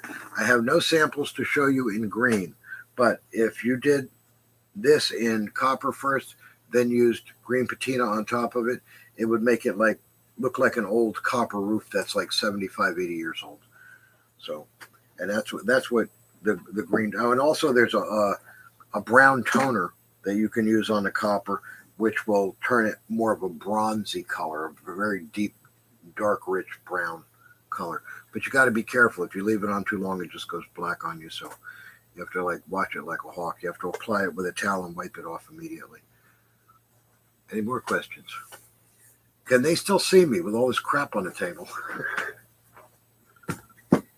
Not that it's important. I wouldn't want to look at me. Does the patina ever need to be redone to keep its color? Absolutely. Copper patina is notorious for every 6 months, grab your polish. Silver, if you're not living where waves wash up in your backyard, if you're in the middle of the country and you don't have a lot of salt water, unless, of course, you're near the Great Lakes, you have a lot of humidity. Oxidation and humidity is the worst for stained glass. What are you trying to get at there, Missy? I found that the best patina that holds up, which I use a lot, is the pewter finish. Or as I say, pewter is cuter. What'll happen is when that ages, it'll turn almost into a gun blue, which is really attractive look. But that's and it's made by Jack's. You can get different manufacturers who make different patinas. I prefer to use Jack's patina. I find it to be premium. It usually comes in a 16-ounce bottle as opposed to an 8-ounce bottle. So I use a lot of jacks. I buy mine by the gallon because I'm a retail store, but the average hobbyist comes by the pint, and pint is 16 ounces. Yeah, a cup is 8. Yeah, so but you can get like Novacan Black, Novacan Copper. A couple other companies make patinas. You have to find out what's best for you. As far as polishing is concerned, I either use Clarity Finishing Compound or Liva Wax. Either one of them I find to be superior. It's a 2-part wax and pumice stone, and I buy mine by the gallon. So you label everything in a glass shop because if somebody else comes in, they won't. This was an old bottle from detergent, so I cleaned it out real good. And you can, I don't know if you can see it or not, but it's clear on the top, it's solid on the bottom. So you do have to shake that vigorously to make it work. You have to, it's like, shaken, not stirred, until it becomes all creamy, and then you use that and to polish it with.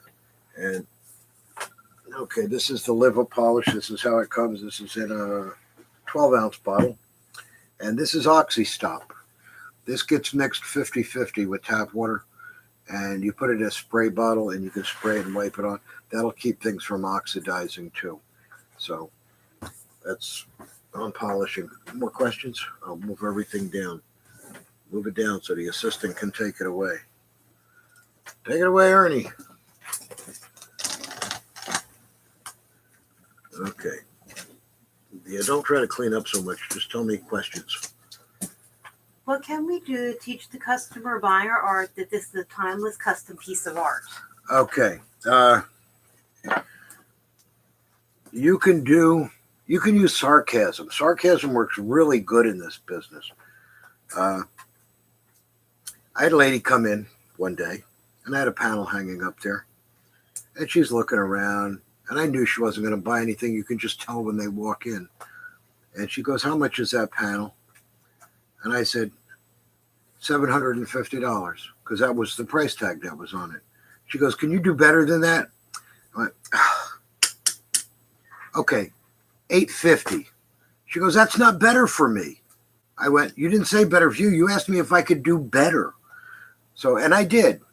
I said, "Go ahead and ask me again. It'll be $900. So stained glass is not expensive. It's priceless. It's just not within everybody's budget. So if they're looking at something and it's a little bit too much out of their price, you decide how much you want to negotiate this price. You can tell them, even though, "Oh yeah, we're having a sale today and it's $25 off." If they weren't going to buy it, they weren't going to buy it at any price. You couldn't give it to them. "Here's $20, take it away." They take the $20 and leave the stained glass piece. But that's just people in general. I mean, I had a lady come in one day and she was asking about a lamp, and I told her it was $450. And she goes, "That's a lot of money." And I went, "Well, yeah, that's a lot of lamp." But they just don't get it. I mean, you can't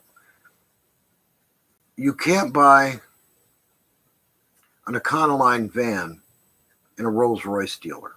It's just not going to happen. They're not going to have them, And it's like, a lot of times you can pick your customer. I mean, I have a medium road clientele. I get people that come in and they'll spend $15, $20 on a sun catcher, and they'll buy 7 of them and have no problem. I'll get some people that come in here and it's like, "Oh, that's so expensive." And it's like, "Hold on, I'm going to go get you some cheese for that wine and cheese party you got going on in your head." So, but you can't please everybody. So you have to find your own customer base, know what your product is worth, and know how much the market will bear for what you're selling. Go on other websites. Go on like Pinterest or Etsy or a place like that. Get an idea of what your market is. If you want to give it away, you're never going to leave the bench. Somebody might as well chain you to the bench and just keep shoving pieces in front of you to work on. But by the same token, you're not going to get $600 for a sun catcher. I made a leaf at $600. I can retire this week. That's not going to happen either. So a lot of that's common sense. I hope that answered your question successfully. Promoting your craft to others. Oh, to promote my craft to others. Okay, what am I doing right now? I'm promoting my craft to others. And that's what you can do. If you have friends on Facebook that you're friends with that don't do stained glass, turn them on to it. Uh, Somebody comes over, a friend of yours comes over. It's like, oh, we're going to have coffee. Well, we can have our coffee, but I'm working on stained glass. Would you like to see what it's all about? You'd be surprised that the people go, I never really thought much about it, but how cool is that? You know, you're actually creating something from nothing. You're taking a piece of glass like this and turning it into a panel, a lamp, a sun catcher. It's like a baker. Uh, when he starts with flour and eggs and milk and stuff like that. Next thing you know, he's got a $10,000 wedding cake. You know, but you go, wait a minute, the main ingredient is a bag of flour and some water and some eggs. Doesn't matter. Look what he did with it. He created something absolutely beautiful that somebody's going to cherish for the rest of their life. And that's what stained glass is all about. It's timeless. So, yeah, you can promote it by telling other people. If you're trying to sell your product, you can take a snapshot and put it up on Pinterest or a place like that. I would kind of stay away from not so much eBay. You can sell it on eBay, but there's a lot of stuff that comes out of China and Mexico that's on eBay, and and uh, and you're never going to compete with them unless you're willing to work for like 12 cents a day. And it's like, that's why I tell people, and I have a sign in my shop that said all work will be done good, fast, and cheap. And then underneath it says pick any two. You figure it out. You know, if you want it good and cheap, it won't be fast. If you want it good and fast, it won't be cheap. So, but those are your three options: good, fast, and cheap. And it depends on how good your work is. And when pricing your work, regardless what you put into it, look at it objectively and say to yourself, okay, how much would I pay for this if I went to a retail store and saw it hanging in the window or on a shelf? And if you realistically say, I wouldn't give you $2 for it, then maybe you need to like brush up on your work a little bit better and refine your skills a little bit better. But there is no such thing as bad stained glass. All stained glass is stained glass. There's good and poor quality workmanship. And the more you strive, if you're doing the best you can with every piece, and it's not that you're not going to make mistakes. I've made millions of mistakes. It's not that you're not going to make mistakes. You will. You eat them. You take it home. You hang it up in your house, like the lamp I have in my shed. And going, oh, I don't even want to look at it. But that's okay. You know, it's like the prodigal son. I keep coming back to it, go, I can see that lamp, and I know how far I've come since I built that lamp. Got to remember, that was like, what, 1971, 1972? It's a long time ago, kids. Some of you probably weren't even born yet. So, but yeah, I had to learn the hard way. And that's why I'm doing this now, so you can learn the easy way. And I hope it's working for you. We have anything else up on the screen? Is somebody typing? Is somebody yelling? Have they put the kids to bed? If they went, I need a break.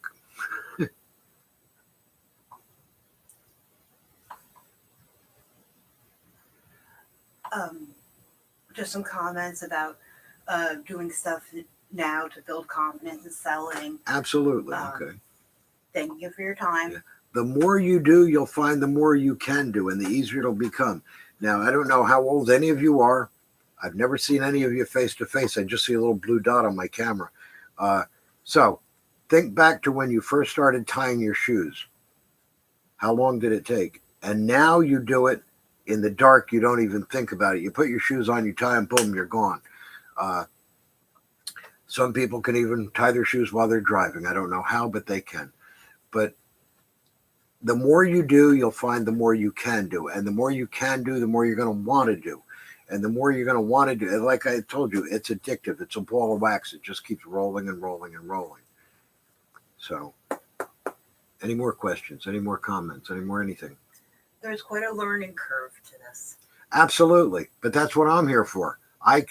See, I don't know if you know who Archimedes was. He was like the father of all geometry. And we had lunch once because I'm that old.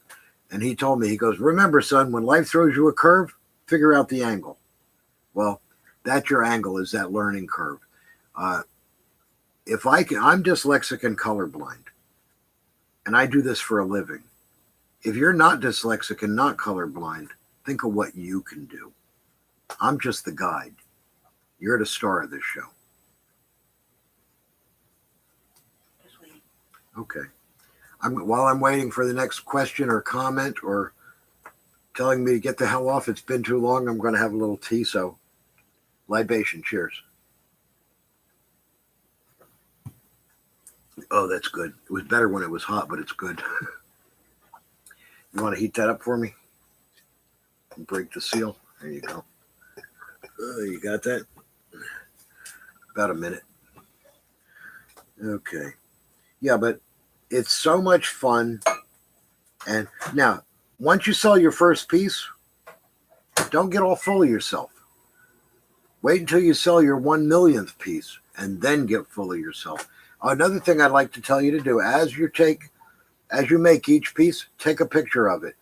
Either put it on a CD, or I don't even know if they make prints anymore. I have pictures of everything I've done over the years.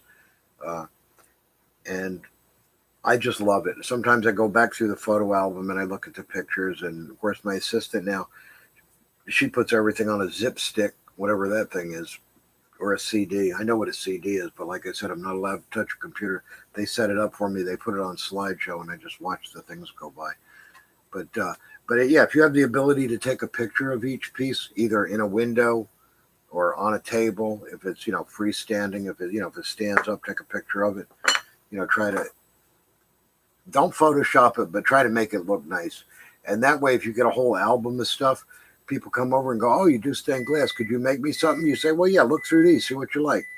And another thing is, when you're doing your patterns, I explain this to my patrons, but if you're not a patron and you don't know, never, ever, ever fold your patterns up.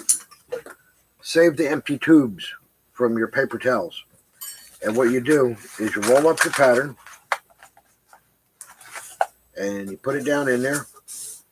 And then you take a piece of masking tape and you label what the pattern is. So that when you want to make it again, you can unfurl it. If it has creases in it from where you folded it, it's not going to lay flat. And you're not going to be happy with that. So toilet paper tubes, wrapping paper tubes from the holidays, paper towels. If you're doing stained glass, you're going through a ton of paper towels. Save the tubes. Whoa, that's hot. You try to kill me, woman. Is this what hell looks like? All that steam coming out of there? Okay, well, I'm not drinking that for a while. It's either too hot or too cold. Okay, what do we got? About mixed media, hot glass and cold glass. Yes, you can do this. Let's assume nothing. What do you got, hot glass? Well, we showed that example already. If you want to make a flower, I'll get more. Yeah, if you want to make a flower out of hot glass, I'm just going to draw it on this piece of glass because I don't have anything, a little rose, as it were.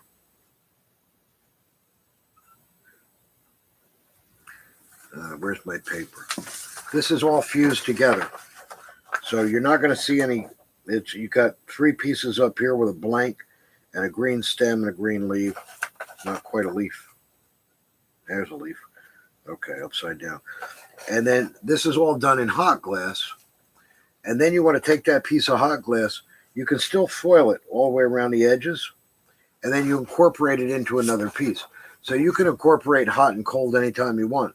I had to do a church repair window from a Spanish church, which had a little coqui frog, and it had little yellow dots on his back. So I had to cut the frog out of glass, put the yellow dots, put them in a kiln, melt the dots into the other glass, and then I foiled the whole piece out and I put it into the foreground of that. Oh yeah, that's good. Yippee, okay. A libation, that's too hot. This is too cold, but at least I won't die here. Excuse me while I partake of sweet tea. Oh, that's good. If you do have to do repair work, speaking of tea, I explained this in one of my videos. Aluminum can. This is where those wide seams come in handy. You take an aluminum can. I don't have scissors. You slice a piece off. And then when you're, thank you. Wow. How come I can't get this kind of service when I'm not on camera? I hear, get it yourself. All right, just my karma. Okay. Let's assume these pieces are soldered together, which they're not, but we're going to assume. Okay. And I have to take them apart. What I do is I take my soldering iron, I flux the seam, I flux this aluminum can, I heat that up, and I can slice right through there until the piece comes apart or falls off. Solder will not stick to aluminum or stainless steel. Aluminum cans are very thin, so you can, even if you have really tight seams, you can usually heat it up and slice right in between the two pieces, and that'll work that way. You went away. Do I have more questions? She'll be back in a minute. I'll keep rambling. But yeah, hot glass. Now you can incorporate a lot of different things that are done in hot glass. Just remember, when you do the hot glass pieces, sometimes what you might have to do in order to foil it, if you can't get in and out, is you might have to take and put a clear piece where I have these little zigzag lines. That's a clear piece of glass, so that it makes it easier to foil. You can go around the whole entire perimeter before you try to solder it in. So, but yeah, you can incorporate both hot and cold glass, or warm glass and cold glass. And if you're a patron and you've watched the hot glass video, you know all about the coefficient ratings on the glass. Anything new, anything exciting? Nothing new, nothing exciting. Well, let's see. We've been running now for about, 2 hours and 12 minutes, something like that. Have you guys had enough of me? Just give me a thumbs up, or you have more questions. I'll give you a couple of minutes. Otherwise, I'm going to go put the baby's father to bed, because tomorrow's another long day for me. But in the meantime, I do want to thank each and every one of you for joining me. And I had a really good time. I hope I was able to answer a lot of your questions, and I enjoyed your comments. So, everybody's still here, or did they bail? We still have some. We still have some people, okay. So I'm going to give you a couple minutes to type questions if you have to, or comments. And if not, we're going to wrap this up pretty soon. And then, but if you want more of this, and there will be more, we'll do this again in December. Oh, now for all my patrons, I want you to take pictures of what you're making and share them with the other patrons. Remember, we are a community, and some of the stuff that I'm working on, I'll take pictures of that too. I got a pool table lamp I have to repair, and I'll have my assistant do a little bit of behind the scenes while I'm working on that, and cursing and chewing on nails, trying to get that repaired. And we're going to share everything with each other, because that's one of the things about success, is not hoarding it and keeping it to yourself, but sharing it.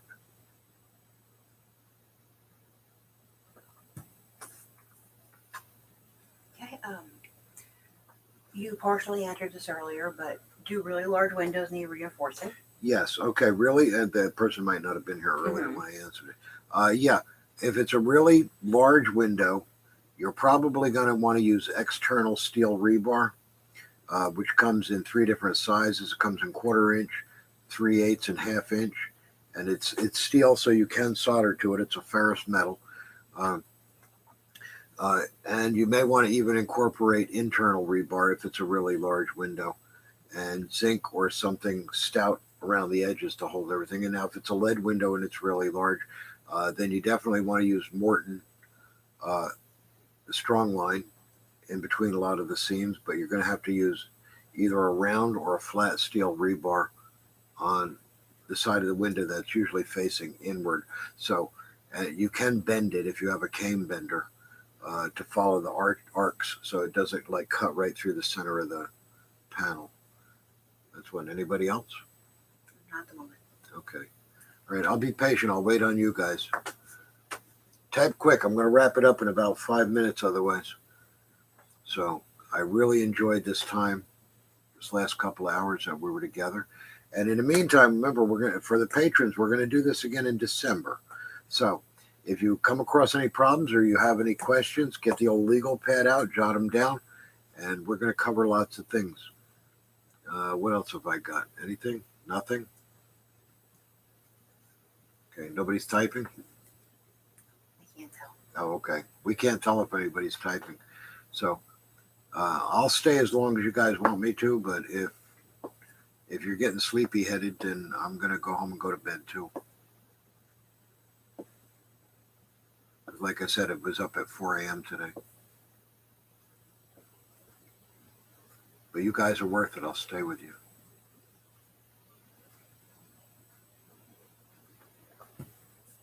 Now, this will be up for a while. If you want to go back and watch it again or tell your friends, you really got to, check in with this guy. Because I know my wife does that. She goes on YouTube all the time, and she won't be in for the actual live stream. She'll watch it like a week later after it's been done, because she's a little bit shy, so she doesn't like to type and ask questions and stuff like that. She asks me plenty of questions because I'm not shy. I talk to strangers. Even when I was a kid, I talked to strangers. I learned a lot of stuff.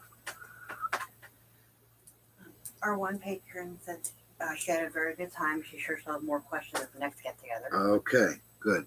I know who you are, young lady, and you can ask me questions any day of the week, anytime. You have your little private email thing there because you're a VIP on my list.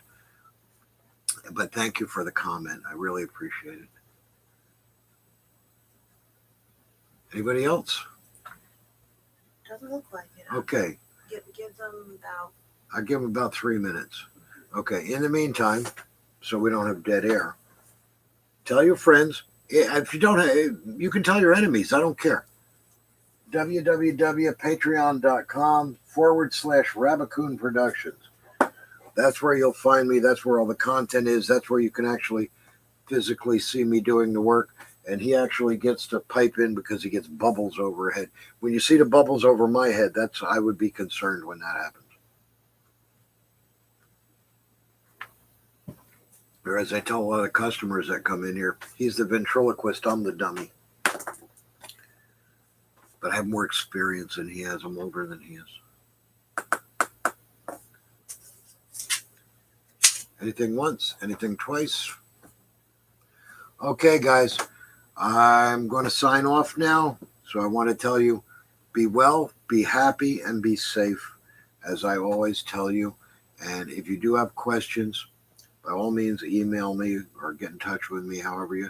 And other than that, I'm going to be back with all my patrons sometime in December. I'm not exactly sure what day. That's I don't make those judgment calls. It's like I don't even dress myself half the time. So I got people for that.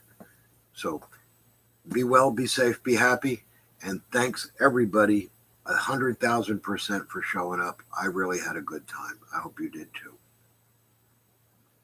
Question. Okay, I'm sorry. One more question. Can you use different size foils in the same project? Absolutely, you can. It depends on the size of the piece. If you have a piece that's this big and it's connected to a piece that's this big, I would go 1/4 inch on this, and I would go 3/16 on that, and then get an X-Acto knife and carve out part of it so it doesn't cover the face of the glass. Yes, you can mix, and if you have a piece this big that's sitting next to it, then you can go 7/32 on that. You can mix your foils.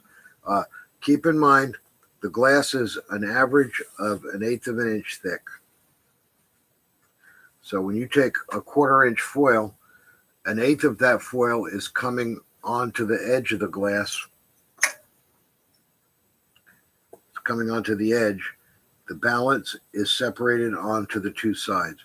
So if you have a little piece of glass like this guy right here, and try to do that in 1/4 inch, you're not going to see any glass. It's going to be all metal. If you do a really big piece in 3/16 and a piece next to it's in 3/16, then you don't have much foil on either side. And sometimes to have the proper amount of strength, then you need the right size foil. Little tiny pieces, little tiny foil. Bigger pieces, bigger foil. And it all depends aesthetically on what you're doing and how you want it to look. Any more questions? Okay. Well, if that's the case, I hope I've answered all your questions successfully.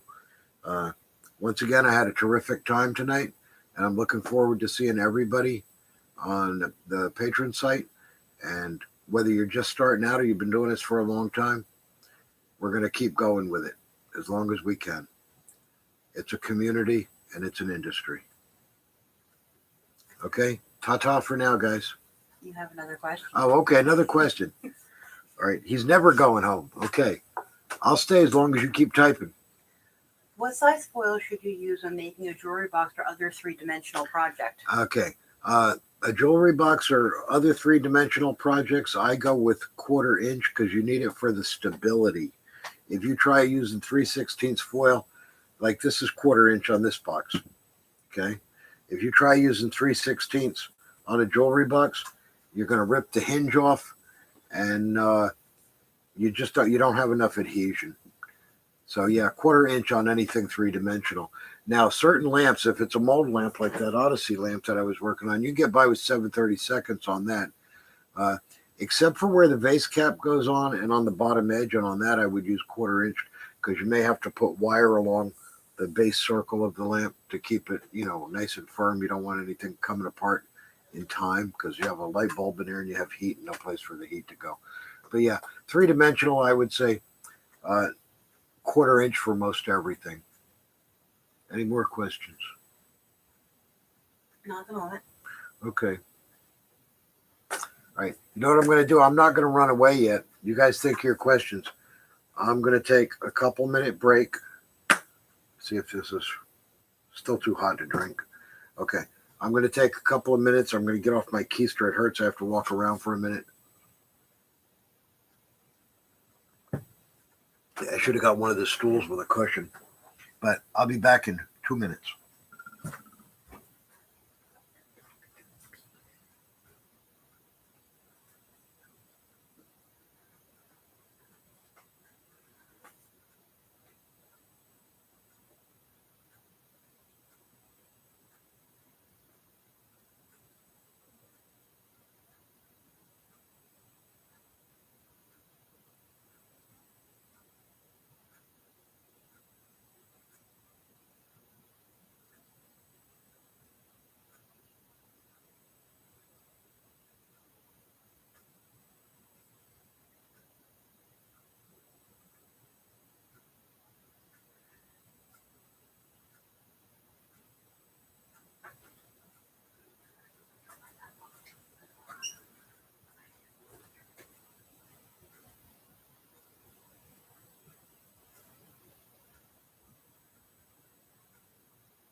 Okay, I feel much lighter. I'm back. So, if there is nothing else, if there's no more questions, then I still have to clean up the shop once I shut the camera off because we have a full day tomorrow at business. So, if we don't have anything else, no more questions coming in, it's going to be time to pack it in and say ta-ta for now. You guys got anything to say? Nope, not a word. No, not even a bubble. So we're going to wrap it up this time. We'll see you guys again in a couple of months, and we'll announce so you can set time aside. In the meantime, by all means, email me. If you're a patron, you have your own email source to send an email. If not, you can send it to stainedglassstylist.com. Is that right? No, sorry. contact sgs@comcast.net. That's for our email. The other one is for the website in case you want to order anything. So if that's it, we're going to put the cork back in the bottle, get the genie back in there until tomorrow. So be well, be safe, and we'll see you real soon. Ta-ta.